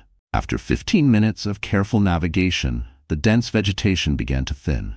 The path widened slightly, descending toward what they could now see was a small, protected cove. The moonlight reflecting off the water revealed their destination, a modest wooden dock extending into the calm bay. Moored to it, a sleek yacht, its white hull gleaming in the darkness. "The Sea Change," Avery breathed, recognizing the vessel's name painted on its stern. "That's Nathan's yacht. I was right." Miles gently pulled her behind a large tree, using its trunk as cover while he surveyed the scene through the binoculars. The yacht appeared quiet, with only minimal lighting visible through its windows. A small tender boat was secured alongside, suggesting its occupants had arrived recently and planned to stay a while. "I count 2 figures, moving around inside," he whispered, adjusting the focus. "Upper deck, near the stern. Can't make out faces clearly, but the height and build match Nathan and Sierra." "We need to get closer," Avery said, already moving to emerge from their cover. Miles caught her arm. "Wait, remember our agreement, observation only. We confirmed their presence, now we call Morales." She hesitated, then nodded reluctantly. "You're right, let's work our way closer to the shore. We might get a better angle on the yacht's interior." They moved carefully through the underbrush, paralleling the shoreline until they reached a position with a clearer view of the yacht's main cabin. From this vantage point, they could see inside, through large windows that had been left uncovered, likely due to the perceived isolation of the cove. The luxurious interior sent a chill through both observers. Nathan and Sierra were indeed aboard, but they weren't relaxing as fugitives might. They were working, with focused efficiency. Nathan sat at a laptop, while Sierra packed items into waterproof bags. The preparations of people planning to move again. "Call Morales," Miles whispered urgently. "Now." Avery reached for her phone, only to find no signal bars. "No service," she hissed in frustration. "The cove must be too isolated. We need to move back up the path. Find somewhere with reception," Miles suggested. As they prepared to retreat, a voice from the yacht carried clearly across the water. Sierra's, sharp with irritation. "Are you sure the new IDs will be ready by morning? We need to be on that flight to Caracas before noon." Nathan's reply was too low to hear clearly, but his gesturing toward the laptop suggested he was confirming arrangements. Sierra nodded, then moved to the yacht's forward cabin, disappearing from view. "Venezuela," Avery whispered. "They're running to Venezuela. No extradition treaty with the U.S. "All the more reason to call Morales immediately," Miles insisted. If they leave Costa Rica, this gets infinitely more complicated. They began backing away from their observation point, intent on finding higher ground where their phones might work.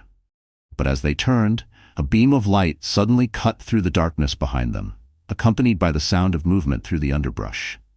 "Someone's coming," Miles warned, pulling Avery down into a crouch behind dense foliage. They huddled together, barely breathing, as the beam of light swept across the area they'd just occupied. Then came a voice, not Nathan or Sierra, but a man speaking Spanish with a distinct Costa Rican accent. "Senor Sullivan, I've secured the perimeter as requested. No signs of anyone in the area." From the yacht, Nathan appeared on deck. "Excellent, Carlos. Make one more sweep of the path back to the road, then you can return to your post." "Si, senor. The car is ready whenever you need it." The light moved away as the man called Carlos continued his patrol. Miles and Avery remained frozen in place, the realization sinking in. Nathan had hired local security, complicating their situation further. "We need to move, now," Miles whispered once the guard was out of earshot. Back to the car, as quickly and quietly as possible. They began retracing their steps, moving with greater urgency, now that they knew armed security was patrolling the area. The jungle seemed to close in around them in the darkness, every sound amplified by their heightened awareness of danger. They had covered perhaps half the distance back to the road when the sound of a branch snapping froze them in place. It hadn't come from their movement. Someone else was in the jungle with them, approaching from the direction of the road. Miles pulled Avery behind a massive fallen tree, both crouching low as another beam of light appeared through the trees ahead. Carlos, returning from his patrol of the access road. "If we continue forward, we'll walk directly into him." "We're trapped between the guard and the yacht," Avery whispered, her voice barely audible. Miles assessed their options rapidly. "We need a diversion, something to draw him away from the path so we can get past." Before he could formulate a plan, Avery's phone vibrated in her pocket, not a call, but a notification cutting through the silent mode. The sound, though minimal, carried in the quiet jungle night. Carlos's flashlight beam immediately swung in their direction. "¿Quién está ahí?" he called out sharply. "Who's there?" Miles made a split-second decision. "Run toward the beach," he whispered to Avery. "I'll draw him away, then circle back to meet you at the car." Before she could protest, he moved quickly away from their hiding place, deliberately making noise as he crashed through the underbrush in the opposite direction. From the beach, the guard's attention followed the sound exactly as intended. "Alto! Stop or I'll shoot!" Carlos shouted, pursuing Miles's deliberate trail deeper into the jungle. Avery hesitated only briefly before following Miles's instruction, moving swiftly but carefully toward the beach, away from both the guard and the yacht. Her plan was to circle along the shoreline, then find the path back to the road from a different approach. The strategy might have worked, except for one critical oversight. In their haste to create a diversion, they hadn't considered that Carlos might alert Nathan to the intruders. The sound of the yacht's engine starting up shattered the night's relative quiet, followed by lights suddenly illuminating the entire cove. From her position nearing the beach, Avery could see Nathan on the deck, a phone to his ear, likely communicating with Carlos. But worse, she could now see Sierra clearly for the first time, standing at the yacht's railing with something Avery hadn't anticipated, a handgun. Scanning the shoreline methodically. Avery froze, pressing herself against the trunk of a palm tree, grateful for the deep shadows it cast. The yacht's searchlight swept the beach in wide arcs, coming perilously close to her position with each pass. Meanwhile, Miles had successfully led Carlos deep into the jungle before doubling back through a stream to mask his trail. The guard's shouts grew more distant as he continued following the false direction. But now Miles faced a new problem: how to reach Avery with the yacht on high alert. From his new position, he could see the illuminated vessel and Sierra's armed figure on the deck. Cold fear gripped him at the sight of Avery's perilous position, caught between the water and the sweeping beam of the searchlight. He needed to act quickly. Reaching into his backpack, he retrieved the flashlight and moved to a position far from Avery, but within sight of the yacht. Then, with deliberate timing, he switched it on and off rapidly, 3 times. A distress signal. The light immediately captured Sierra's attention. The diversion worked. The yacht's searchlight swung toward the flashing light, and Sierra called something to Nathan, pointing in that direction. Miles immediately ducked away, using the momentary distraction to circle toward Avery's position. The diversion gave Avery the opportunity she needed to move from her exposed spot near the beach toward the relative safety of denser vegetation. But as she did, her foot caught on an exposed root, sending her stumbling forward with a cry of pain that carried clearly across the water. The searchlight immediately swung back, pinning her in its harsh glare, like an animal caught in headlights. From the yacht, Sierra's voice rang out with chilling clarity. "Nathan, it's her. It's Avery." Events accelerated with terrifying speed. Nathan appeared on deck beside Sierra, his expression visible even at this distance, shock quickly replaced by cold determination. He spoke rapidly to Sierra, who disappeared inside the yacht, while Nathan maneuvered the vessel closer to shore. Avery, her ankle throbbing but adrenaline overwhelming the pain, scrambled to her feet and plunged back into the jungle growth, away from the revealing beam. But her options were limited. The cove's geography formed a natural trap, steep terrain on 3 sides and water on the 4th. Miles, witnessing Avery's discovery in desperate flight, abandoned caution. He sprinted toward her last visible position, calling her name in a harsh whisper as he searched the underbrush. "Avery, where are you?" "Here." Her response came from a cluster of dense vegetation just ahead. He found her crouched behind a fallen tree, breathing heavily, her face streaked with perspiration and dirt. "My ankle," I twisted it. "Not broken, but painful." Miles quickly assessed the injury. "A bad sprain, swelling already visible. Can you walk?" "If I have to," she replied grimly. "Where's the guard?" "Lost him in the jungle, but he'll circle back eventually. We need to move now." He helped her to her feet, supporting her weight as they began moving away from the beach. A new sound froze them in place, the unmistakable rhythm of a small outboard motor. Nathan had launched the tender boat and was heading for shore. "He's coming after us," Avery whispered unnecessarily. Miles made a rapid calculation. "The path back to the road is too obvious. They'll expect us to go that way. We need to move along the shoreline, find another way up." Supporting Avery, who bit back gasps of pain with each step on her injured ankle, Miles led them along the perimeter of the cove, staying within the tree line for cover. The yacht's searchlight continued to sweep the area, but its effectiveness diminished among the dense coastal vegetation. They had made it perhaps 100 yards when the sound of the tender boat's motor cut off. Nathan had reached shore. Voices carried through the night air. Nathan directing Carlos, who had evidently returned from his fruitless pursuit, to search the path back to the road. "They're splitting up to find us," Miles whispered. "Carlos to the road, Nathan along the beach." "And Sierra?" Avery asked, glancing back toward the yacht. As if in answer, the yacht's engines throttled higher, and the vessel began to move away from the dock, circling toward the cove's entrance. Sierra positioning the yacht to cut off any escape by water and to maintain the illuminating searchlight on the shoreline. Their situation was deteriorating rapidly, injured, outnumbered, and being methodically hunted. Their options were diminishing by the minute. But as Miles scanned their surroundings desperately, something caught his eye, a small structure, barely visible through the trees further along the shoreline. "There," he pointed. "Some kind of boat shed, or fisherman's hut. Might offer shelter, or at least a place to regroup."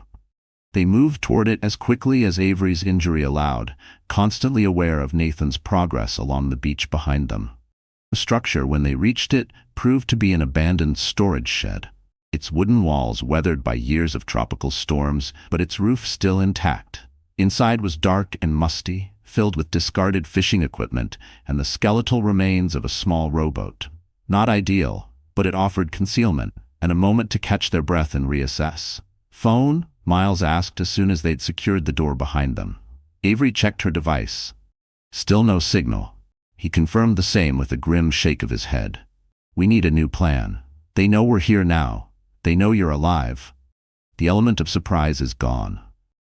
Avery leaned against a weathered workbench, taking weight off her injured ankle. Maybe that's not entirely bad. Nathan and Sierra plan to leave for Venezuela in the morning. Now they know I'm here. They'll be even more desperate to escape quickly. How does that help us? Because desperate people make mistakes, she replied, her mind racing ahead. Nathan is methodical when calm, but impulsive under pressure. Always has been. And right now, they're both feeling very pressured. Outside, the beam of a flashlight swept past the shed's single grimy window. Nathan was getting closer. We can't stay here, Miles whispered urgently. He'll check this building soon enough. Avery nodded. Then her eyes widened as she spotted something in the corner of the shed. A rusted but potentially functional flare gun among the fishing supplies. There, she pointed. That might be useful. Miles retrieved it, checking the mechanism and finding a single flare still loaded. One shot, he confirmed. Not much of a weapon, but it could create a diversion. A plan began forming in Avery's mind. Or a signal, if we can get back to the yacht. Miles stared at her in disbelief. The yacht? Sierra's on the yacht with a gun. Exactly, Avery said, a dangerous determination in her eyes. Sierra's on the yacht. Nathan and Carlos are searching the shore and path. The yacht is our best chance. It has a radio we could use to call for help, and it's their escape route. If we control the yacht, we control the situation. The audacity of the plan was breathtaking and borderline suicidal. But as the flashlight beam outside drew closer, illuminating the shed's entrance momentarily, their options were rapidly diminishing. How would we even get to the yacht? Miles asked, not rejecting the idea outright, which surprised even him. Avery gestured to the dilapidated rowboat. It's damaged, but maybe not beyond quick repair. Enough to get us close, at least.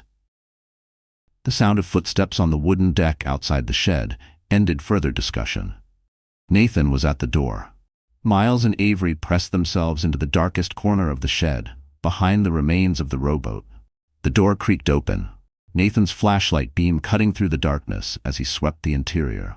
For a heart-stopping moment, the light passed directly over their hiding place, then continued its arc around the shed. Nathan took 2 steps inside, the floorboards protesting under his weight. He was close enough that they could hear his breathing, see the expensive watch on his wrist as he held the flashlight. Just when it seemed impossible that he wouldn't discover them, a crackle of static broke the silence. A radio on Nathan's belt coming to life with Sierra's voice. Nathan, can you hear me? Carlos found something on the path. Nathan stepped back to the doorway, raising the radio. What did he find? A backpack. Looks like they dropped it while running. There's a hotel keycard inside, Tamarindo Palms Resort. Nathan's response was immediate and decisive. They must have a vehicle. Carlos will check the road access for any cars. You dock the yacht and join me on shore. We need to finish this and be gone before dawn. The implied threat hung in the air as Nathan exited the shed, pulling the door closed behind him. His footsteps receded, heading back toward the beach where the tender boat was moored. Avery and Miles remained frozen in their hiding place for several long moments, processing both their narrow escape and the new development. They found your backpack, Avery whispered. They know where we're staying, Miles added grimly. If we don't contact Morales soon, they might send someone to the hotel. The urgency of their situation had just increased exponentially. The personal danger to them was now matched by potential danger to others. Hotel staff, other guests, Detective Morales himself, if he came looking for them. The yacht plan is our best option, Avery insisted. Sierra is bringing it back to dock. If we can circle around through the jungle, approach from the opposite direction. Miles considered the risks, balanced against their dwindling alternatives. The rowboat's too damaged to use, and swimming would make too much noise in the water. We don't need to swim to the yacht, Avery clarified. Just get to the dock before Sierra secures the vessel and joins Nathan on shore. It was reckless, dangerous, and their only real chance. Miles nodded his agreement. We'll need to move fast. Your ankle will have to manage. I'll manage, Avery finished firmly. They waited until they were certain Nathan was well away from the shed, then slipped out into the night. Rather than follow the shoreline, they moved deeper into the jungle, planning to circle around and approach the dock from the opposite direction, away from where Nathan and Carlos were searching. The going was difficult. The jungle undergrowth was dense, the terrain uneven, and Avery's injuries slowed their progress. But the dense vegetation also provided cover, and the sounds of the jungle night masked their movement. After what seemed an eternity of careful navigation, guided by glimpses of the yacht's lights through the trees, they reached a position overlooking the small dock. The yacht was indeed returning to shore, Sierra visible at the helm, maneuvering the vessel toward its mooring. "She'll secure the yacht, then head ashore to join Nathan," Miles whispered. "That's our window between her tying up and leaving the yacht." Avery nodded, her focus absolute despite the pain evident in her features. "I'll create a diversion to delay her, give you time to get aboard first." "No," Miles countered immediately. "Too dangerous. We go together or not at all. My ankle will slow us down. If she spots both of us approaching, she won't hesitate to use that gun." Avery's expression was resolute. "This is the only way, and you know it." Before Miles could argue further, the yacht's engines throttled down as Sierra guided it alongside the dock. She moved with practiced efficiency, securing lines fore and aft, then disappearing briefly into the cabin. "She's getting the gun," Avery whispered. "Get ready." Taking the flare gun from Miles, she positioned herself with a clear line of sight to the jungle on the opposite side of the cove. As Sierra emerged from the cabin, pistol now visible in her hand, Avery took careful aim and fired. The flare shot across the cove with a shrieking whistle, erupting in brilliant red light as it descended into the jungle on the far shore. The effect was immediate. Both Nathan and Carlos, visible in the distance as moving flashlight beams, turned and began heading rapidly toward the new perceived threat. Sierra, too, was momentarily transfixed by the flare, her attention focused away from the dock as she raised a radio to alert Nathan. In that crucial moment of distraction, Miles moved, sprinting from their cover toward the yacht, closing the distance in seconds. He was halfway up the boarding ladder when Sierra sensed movement and turned. Her eyes widened in shock at the sight of her ex-husband, a ghost from her past materializing in this moment of crisis. "Miles?" The name escaped her lips in genuine surprise, the mask of control slipping for the first time. That moment of human recognition, of shared history, created a split-second hesitation that proved critical. As Sierra raised her gun, Miles lunged forward, catching her wrist and forcing the weapon upward. A shot discharged harmlessly into the night sky as they grappled on the deck. "You're supposed to be in the ground, with her?" Sierra snarled, her momentary shock replaced by cold fury as she fought with surprising strength. "Sorry to disappoint," Miles grunted, struggling to maintain his grip on her gun.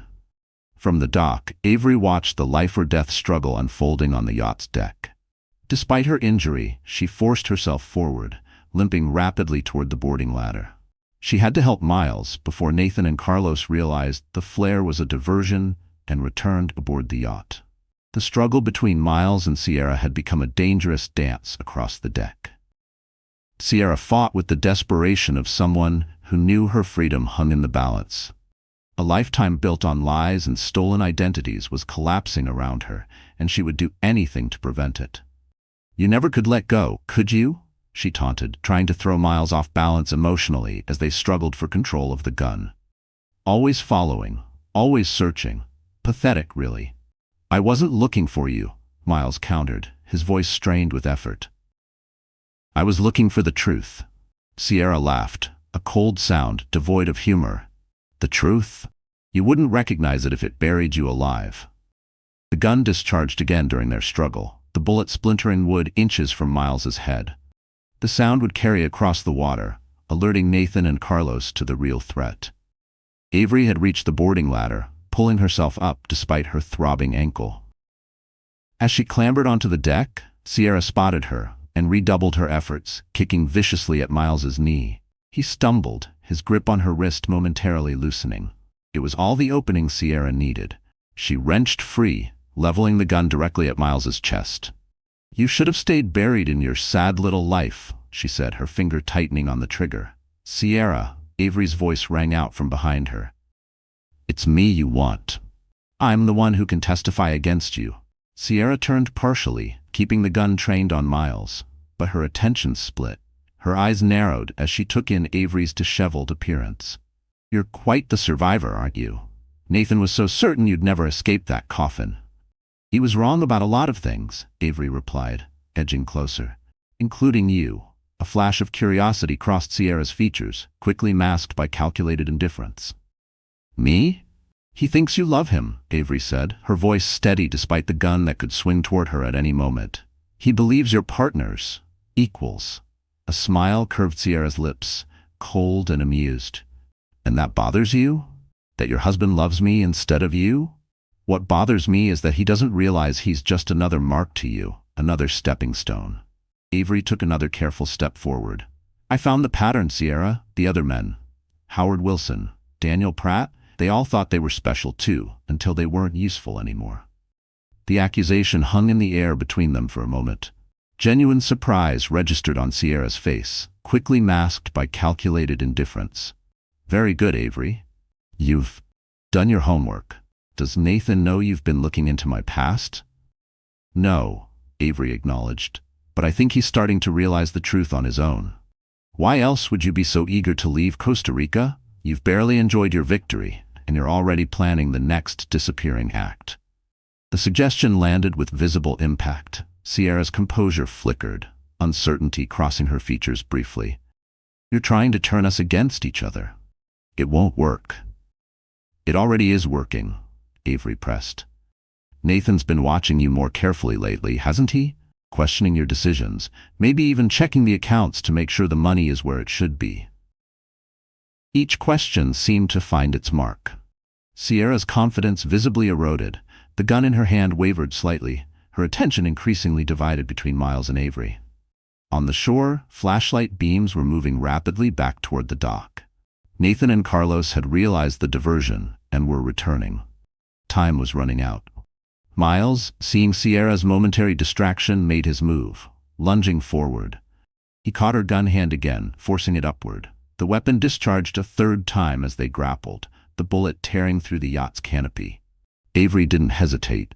Ignoring the searing pain in her ankle, she threw herself into the struggle, grabbing Sierra's free arm to prevent her from striking Miles. The three figures wrestled across the deck in a desperate contest of strength and will. Sierra fought with the ferocity of a cornered predator, knowing capture meant the end of everything she had built through years of deception and manipulation. Nathan, she screamed toward the shore, her composure finally shattering there on the yacht. The distraction cost her. Miles wrenched the gun from her grasp, stumbling backward with the weapon finally in his possession. But as he steadied himself, his foot caught on a coiled rope, sending him crashing against the yacht's control console.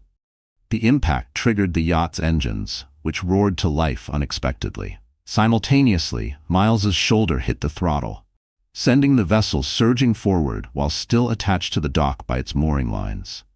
The sudden movement caught everyone off balance. Sierra fell hard against the railing, while Avery grabbed a stanchion to avoid being thrown overboard. The mooring lines snapped taut, then one broke with a whip-like crack as the yacht strained against its tethers. On the dock, Nathan had just arrived, Carlos close behind him. He watched in horror as the yacht lurched violently, the second mooring line stretching to its breaking point. "Sierra!" he shouted, starting down the dock at a run. Aboard the yacht, chaos reigned. Miles scrambled to his feet, still holding Sierra's gun, but now faced with the more immediate problem of the vessel's uncontrolled movement. He lunged for the throttle, trying to cut the engines before the yacht broke completely free. Or crashed. Sierra seized the moment of confusion to attack Avery, driving her shoulder into the injured woman's midsection. Both women went down hard on the deck, grappling for advantage as the yacht shuddered and bucked beneath them. The second mooring line snapped with a sound like a gunshot. Freed from its restraint, the yacht surged forward, the sudden acceleration throwing all three combatants off balance once more. The vessel's bow swung wildly, headed directly toward the rocky point that formed one side of the cove's entrance. Nathan, reaching the end of the dock, could only watch as the yacht accelerated toward certain collision. "Sierra, jump, swim ashore!"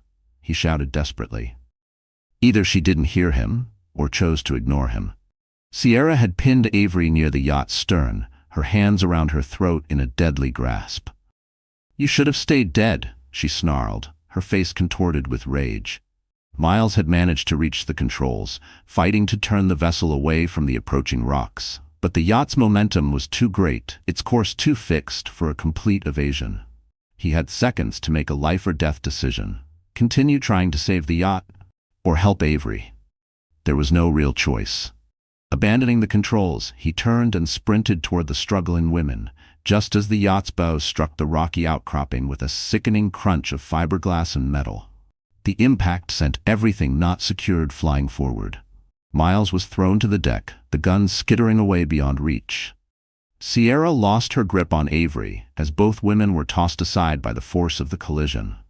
For a moment, an eerie silence followed the crash, broken only by the sound of water rushing into the damaged hull and the distant shouts from shore. Then, movement resumed on the tilting deck, as all three figures struggled to orient themselves in the aftermath. Sierra recovered first, her survival instincts honed by years of living on the edge of discovery. She staggered to her feet, scanning the deck frantically, until she spotted what she sought. Not the gun, but a waterproof bag she'd prepared earlier, containing cash, passports, and other essentials for escape. Grabbing the bag, she moved quickly toward the yacht's stern, intent on swimming to shore and disappearing into the jungle before authorities could arrive. But her path took her directly past where Avery lay, stunned from the collision. Their eyes met in a moment of perfect understanding. Predator and prey, their roles now uncertain as circumstances shifted around them. Sierra hesitated, perhaps considering eliminating this witness once and for all. That hesitation proved costly. From behind her came Miles's voice, quiet but implacable. "It's over, Sierra." She turned to find him standing a few feet away, her gun, once again in his hand, pointed steadily at her center mass. His expression held none of the anguish or confusion of their earlier encounters, only a calm certainty that cut through her defenses more effectively than any accusation. "You won't shoot me?" Sierra said, but the confidence that had characterized her throughout their relationship was absent now. "You never had that kind of strength." "You're right," Miles acknowledged. "I won't shoot you. But I won't let you disappear again either. Not this time." The yacht shuddered beneath them, listing more severely as water continued to flood the damaged hull. Time was running out before the vessel would sink completely. "You have a choice," Miles continued. "Swim to shore, where the police will be waiting, or stay here and go down with your plans." His voice softened slightly. "I did love you once. Some part of me always will, but I can't let you hurt anyone else." Something flickered across Sierra's features, perhaps recognition of the truth in his words, or simply calculation of her diminishing options. The yacht groaned ominously, metal stress audible as the hull continued to take on water. "You've changed," she observed, almost curious despite the circumstances. "So have you," he replied, "but not enough." A strange smile touched her lips then, not the calculated charm she'd wielded as a weapon throughout their relationship, but something more genuine and infinitely sadder. "We could have been happy, you know," she said softly, "if you'd been a little less honest, a little more ambitious." "We were never going to be happy," Miles contradicted gently, "because none of it was real, for you." The truth of those words seemed to land with unexpected force. For perhaps the first time in their entire relationship, Sierra showed a glimpse of authentic emotion, a flash of regret, quickly masked by pragmatic acceptance of reality. "Goodbye, Miles," she said simply. Then, clutching her waterproof bag of essentials, she dove off the yacht's stern into the dark waters of the cove. Miles moved quickly to the railing, tracking her progress as she swam strongly toward shore, but not toward the dock where Nathan waited. Instead, she headed for the opposite beach, away from everyone. The significance wasn't lost on either Miles or Avery, who had risen shakily to her feet. "She's running from him too," Avery observed quietly, coming to stand beside Miles at the railing. "She runs from everyone, eventually," he replied, a complex mixture of emotions coloring his voice. "It's the only constant in her life." On the dock, Nathan had finally comprehended what was happening. "Sierra!" he shouted, his voice cracking with disbelief as he watched her swim away from him, toward escape. "We had a plan. Where are you going?" The realization that she had betrayed him, that perhaps she had always intended to betray him eventually, transformed his expression from confusion to rage. Without hesitation, he grabbed Carlos's gun and began firing wildly toward the swimming figure, bullets striking the water around Sierra.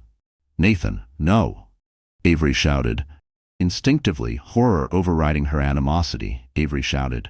The yacht continued its inexorable descent, the stern now dangerously close to the waterline.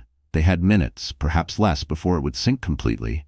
"We need to get off this boat," Miles urged, taking Avery's arm to support her injured ankle. But before they could move toward the remains of the bow, still partially elevated due to its position against the rocks, a new sound cut through the chaos. Police sirens, approaching rapidly from the direction of the access road. Simultaneously, powerful searchlights swept the cove as Coast Guard vessels appeared at the cove's entrance. Their timing impeccably, implausibly perfect. The flare, Avery realized. When I fired it as a diversion, they must have spotted it from offshore. On the dock, Nathan registered the approaching authorities with visible panic. He fired a few more wild shots toward the yacht before turning to flee, abandoning Carlos, who immediately raised his hands in surrender. Escape had suddenly become paramount for Nathan Sullivan, the calculated banker revealed as a desperate fugitive in the harsh glare of approaching justice. He ran, not toward the access road now illuminated by approaching police vehicles, but toward the jungle path, seeking darkness and concealment. He might have made it. He might have disappeared into the dense tropical growth, if not for the figure that emerged from the water directly in his path, Sierra. Her escape route toward the opposite beach cut off by the Coast Guard vessels, she had turned back toward shore. Their collision was both literal and symbolic. Nathan nearly running directly into the woman who had been his co-conspirator, and was now revealed as his betrayer. For a suspended moment, they faced each other in the harsh illumination of police spotlights, their perfect plan disintegrating around them. What passed between them in that moment, what accusations, what recriminations, what final truths, remained their secret. But the outcome was visible to all watching from the sinking yacht and approaching vessels. Nathan raised the gun once more, not toward the yacht or the authorities, but toward Sierra. "You ruined everything," he shouted, his cultured voice distorted by rage and desperation. Before he could pull the trigger, Sierra moved with the speed and precision of someone accustomed to life-or-death encounters. She drove her knee upward, connecting solidly with his midsection, then twisted the gun from his grasp as he doubled over in pain. Now armed, she backed away from him, the weapon trained steadily on her former partner. "You were always the weak link, Nathan," she said, loud enough to carry across the water to the stunned observers. "Too emotional, too attached to your comforts, too easy to manipulate." The cruel assessment landed like physical blows. Nathan straightened, his expression transforming from rage to something colder and more calculating, perhaps finally seeing Sierra clearly for the first time. "We could still escape," he offered, gesturing toward the jungle path. "Together. Like we planned." Sierra's laugh held genuine amusement. "There is no we, Nathan. There never was." She glanced at the approaching police vehicles, making rapid calculations. "But you still have one use left." Before anyone could anticipate her action, she fired, not at Nathan, but at the ground near his feet. "Run," she commanded. "That way." She pointed toward the jungle path with her free hand. Confused but responding instinctively to the gunfire, Nathan turned and fled in the direction she'd indicated. Sierra immediately dropped the gun and fell to her knees, hands raised, as police officers swarmed onto the beach. "Don't shoot," she cried, her voice transformed into that of a terrified victim. "He tried to kill me. He went that way." The performance was flawless, the frightened woman turning on her captor at the first opportunity for freedom. Several officers immediately pursued Nathan into the jungle, while others secured Sierra, none yet aware of her true role in the events unfolding around them. From the yacht, still sinking but now surrounded by Coast Guard vessels initiating rescue operations, Miles and Avery watched the scene with stunned disbelief. "She's trying to frame him," Avery whispered, "making him the mastermind and herself the victim." "It's what she does," Miles confirmed grimly, "adapts and survives, no matter the cost to others." A Coast Guard officer called up to them from a rescue boat positioned alongside the sinking yacht. "We need to get you off immediately. The vessel could go down any minute." As they were helped aboard the rescue boat, both injured but alive, Avery couldn't tear her gaze from the beach where Sierra was being led to a police vehicle, somehow managing to look simultaneously cooperative and traumatized, despite her calculated betrayal just moments earlier. "Will they believe her?" she asked Miles quietly. "Will she get away with it again?" Miles shook his head, surprising confidence in his voice. "Not this time. Detective Morales has your evidence. I recorded our confrontation on the yacht." He patted his pocket where his phone resided. "And most importantly, she has you to testify about what really happened." The rescue boat pulled away from the sinking yacht, heading toward the main Coast Guard vessel, where medical personnel waited to treat their injuries. As they moved across the cove, shouts erupted from the jungle path, followed by the distinctive sound of a struggle. Police officers emerged, dragging a handcuffed and resisting Nathan Sullivan between them. His perfect appearance was gone, designer clothes torn and muddy, face scratched from branches, the composed banker replaced by a cornered criminal. As the officers guided him toward a waiting vehicle, his path took him directly past Sierra, now seated in the back of a police SUV. Their eyes met through the window. Former partners in crime, now divided by mutual betrayal. In that moment, something seemed to break in Nathan. The last vestiges of his calculated persona fell away, replaced by raw, uncontrolled fury. He lunged toward the SUV, barely restrained by the officers holding him. "She planned it all," he shouted, struggling against his captors. "She's been doing this for years. Other men before me. Ask her about Howard Wilson, about Daniel Pratt." Sierra's expression remained impassive behind the glass, but her eyes betrayed a flicker of concern as Nathan continued his desperate accusations. "She buried my wife alive. It was her idea. Check her other identities. Rachel Cooper, Diana Carter." The officers dragged him away, his shouts becoming more incoherent as the reality of his situation fully registered. But the damage to Sierra's carefully constructed victim narrative was done. Detective Morales, who had arrived with the police, was already taking notes, his attention shifting between the shouting Nathan and the suddenly silent Sierra. From the Coast Guard vessel now moving toward the cove's entrance to rendezvous with medical transport, Avery and Miles watched as their tormentors turned on each other in the final disintegration of their criminal partnership. "It's really over," Avery said softly. The realization settling over her like a physical weight lifted. "They're going to pay for what they did." Miles nodded, his own relief tempered by the complexity of emotions surrounding Sierra's capture. Whatever she had become, whatever she had done, she had once been his wife, a woman he had loved, built a life with, planned a future around. Seeing her in handcuffs brought no joy, only a somber sense of closure. "Justice, not revenge," he said quietly, echoing Avery's words from earlier that now felt like they belonged to another lifetime. As the Coast Guard vessel moved away from the cove, carrying them toward safety and medical attention, the physical distance seemed to parallel an emotional one. Each step further from the confrontation was a step toward healing, toward reclaiming the lives that had nearly been stolen from them. Behind them, the yacht slipped beneath the surface in a final surrender to the damage it had sustained, disappearing into the dark waters. Much like the criminal enterprises and false identities of those who had chartered it.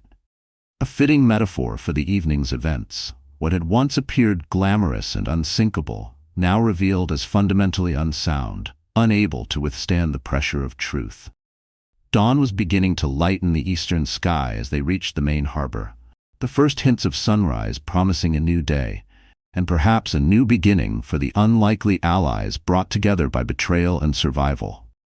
Sunlight streamed through the blinds of the private hospital room, creating patterns on the white sheets covering Avery's bed.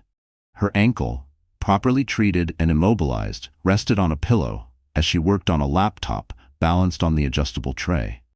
A knock at the door preceded Detective Foster's entrance, her expression softening at the sight of Avery already back to work despite her injuries. "You're supposed to be resting," Foster chided. Gently setting a small vase of tropical flowers on the bedside table, Avery offered a tired smile. "Old habits. Besides, organizing financial evidence is oddly therapeutic for me." Foster pulled a chair closer to the bed, her manner shifting from friendly to professional. "How are you feeling? Really? Physically or emotionally? Avery asked, closing the laptop. The doctors say my ankle will heal completely with proper rehabilitation. The rest, she shrugged. That's a longer process, I guess. Well, I have some news that might help with the emotional healing, Foster said. Nathan Sullivan has made a full confession. Avery's breath caught. Really? I thought he would fight every charge. Apparently, discovering that Sierra was planning to abandon him with all the money was the breaking point. He's offering testimony against her in exchange for consideration in his sentencing. And Sierra?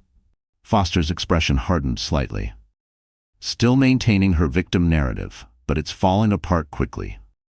Nathan's testimony, your financial evidence, and Miles's recording of the confrontation on the yacht have created a compelling case against her.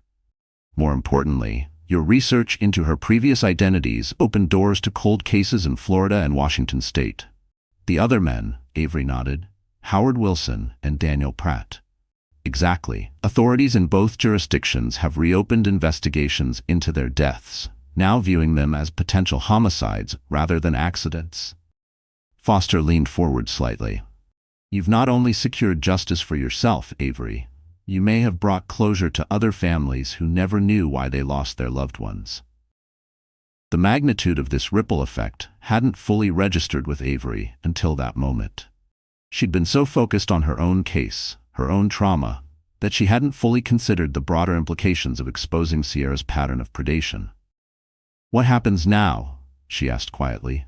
Nathan and Sierra will be extradited to the United States within the week, Foster explained.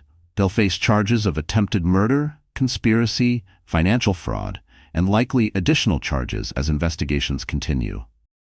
Foster's professional tone softened.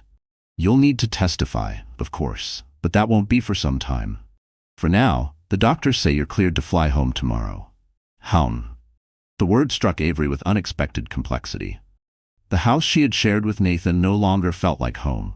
It had become a crime scene, a monument to betrayal.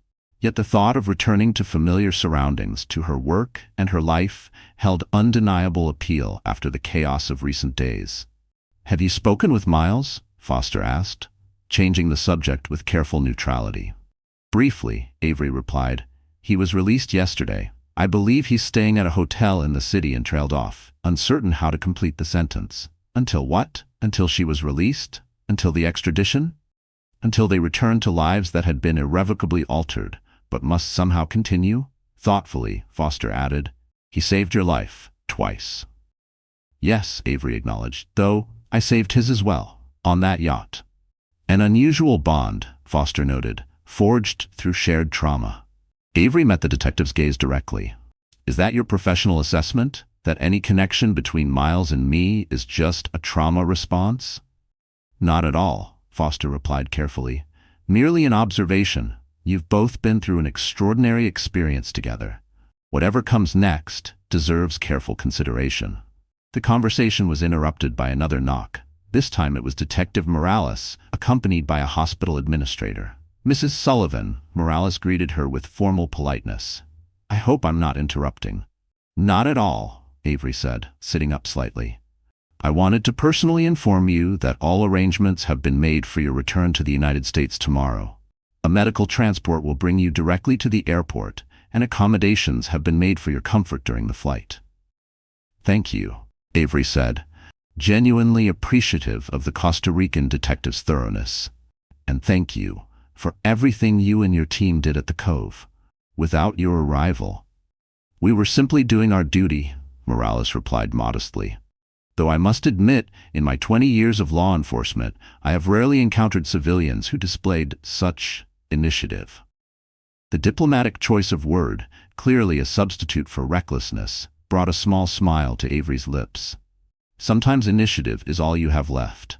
After a few more minutes of formal conversation and well wishes, Morales departed, leaving Foster alone with Avery once more. There's one more thing, Foster said, reaching into her bag. This arrived for you at the hotel. She handed Avery a small envelope, unmarked, except for her name written in a masculine hand she didn't recognize. Opening it cautiously, Avery found a short note and a hotel keycard. What is it? Foster asked, noting her puzzled expression.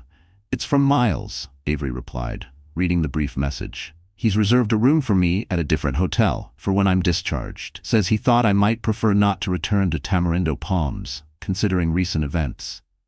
She looked up at Foster. That's thoughtful of him. Foster nodded, her expression carefully neutral. Very thoughtful. Well, I should let you rest. My flight leaves this evening, but I'll check in with you once you're back in the States. After the detective left, Avery sat quietly, turning the key card over in her hands, thinking about the man who had sent it. A man who had dug her from a grave, who had followed her to Costa Rica, who had faced his treacherous ex-wife and still had the foresight to consider where she might feel safe recovering. A man who had seen her at her most vulnerable and her most determined, who had witnessed her rage and her resilience in equal measure, who knew exactly what she had survived, because he had survived it too. Alongside her, making a decision, she reached for her phone. The sunset painted the San Jose skyline in vivid oranges and purples as Miles stood at the balcony railing of his hotel room, a glass of local beer in hand. The bruises from the yacht confrontation were beginning to fade, though his ribs still protested certain movements. His phone chimed with a message notification, expecting communication from Foster about extradition details. He was surprised to see Avery's name instead. Got your note and key card. Thank you for the thoughtfulness. Being discharged tomorrow morning. Would you like to have dinner tomorrow evening? My treat, considering you saved my life and all, Avery. The message, attempting lightness despite the weight of their shared experience, brought a small smile to his face. He composed a reply, deleted it, then tried again, finally settling on simple acceptance. Dinner sounds good. Just tell me when and where. Hope you're feeling better. Her response came quickly. The hotel restaurant at 7. And yes, much better. Remarkable what proper medical care can do compared to clawing your way out of a coffin. The dark humor surprised a laugh from him. Avery Sullivan was certainly unlike anyone he'd ever met, capable of finding grim comedy in her own near-death experience while simultaneously orchestrating international justice.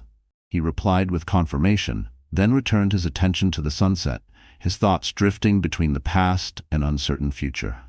The hotel restaurant offered a perfect balance of elegance and privacy, with well-spaced tables and discreet lighting creating intimate atmospheres for each dining party.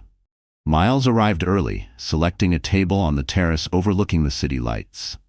When Avery appeared, moving carefully with the aid of a cane, he rose to greet her. She had transformed from the hospital patient of yesterday, her hair styled, wearing a simple but elegant dress that somehow made the walking boot on her injured ankle seem like a deliberate fashion choice, rather than a medical necessity. You look, he began, then paused, searching for the right word. Not buried alive? She suggested wryly. He laughed despite himself. I was going to say, well, but your description is more specific. As they settled into their seats, a moment of awkwardness descended, the first they'd experienced. In the hospital, in Costa Rica, during their pursuit of Nathan and Sierra, there had been no time for social discomfort. Purpose had defined their interactions. Now, without immediate danger driving them, they found themselves suddenly conscious of being essentially strangers who had shared profound intimacy through crisis.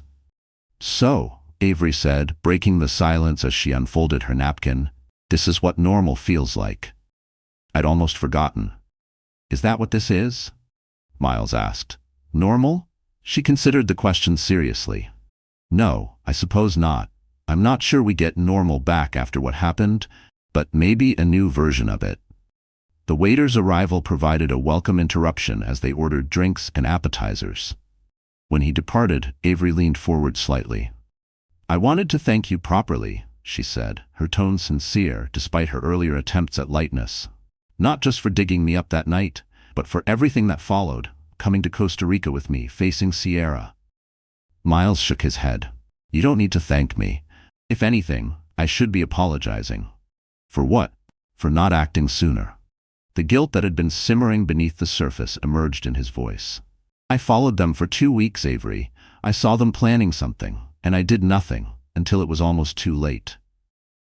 She studied him thoughtfully. May I ask you something? Something I've been wondering since that night? Of course. What made you dig when you heard that tapping from beneath the ground? Why not call the police? Why take that action yourself? It was the question she had asked herself again and again. Miles considered his response carefully, wanting to offer her the truth she deserved. I've asked myself that same question, he admitted. The logical thing would have been to call 911, report what I'd seen, let professionals handle it. He paused, struggling to articulate the profound shift that had occurred.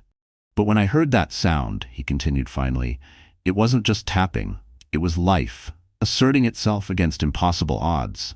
Someone fighting to survive when everything was stacked against them. His eyes met hers directly. After Sierra left, I stopped fighting for anything. I just existed. Let life happen to me. But hearing that sound from beneath the earth, it awakened something I thought I'd lost. The need to act, to fight back against the darkness. Avery nodded slowly, understanding. When I was in that coffin, I had a similar realization that I'd been passive in my own life, in many ways, accepting Nathan's explanations for things that didn't add up, ignoring small betrayals that should have been warnings. Their drinks arrived, offering a moment to process the shared confessions. So, what happens now? Miles asked after the waiter departed again. Legally or personally, Avery clarified. Both, I suppose. She took a sip of her wine before answering. Legally, we have months of proceedings ahead. Testimonies, evidence, hearings, probably civil suits to recover stolen assets. Her expression hardened momentarily.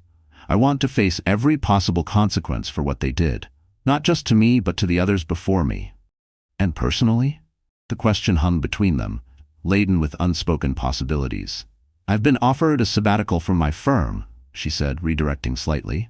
Paid leave to recover from my ordeal, as they delicately put it. I'm considering taking it. That sounds wise, Miles nodded. Time to heal, process everything. What about you? Avery asked. Will you go back to construction work? He shook his head. I've been thinking about making a change, actually. Before all this happened, I was taking night classes in architectural design. Maybe it's time to commit to that path. Fully. That's wonderful, she said with genuine enthusiasm. New beginnings all around, it seems. As their meal progressed, the conversation flowed more naturally, moving between reflections on their recent ordeal and cautious explorations of who they were beyond it.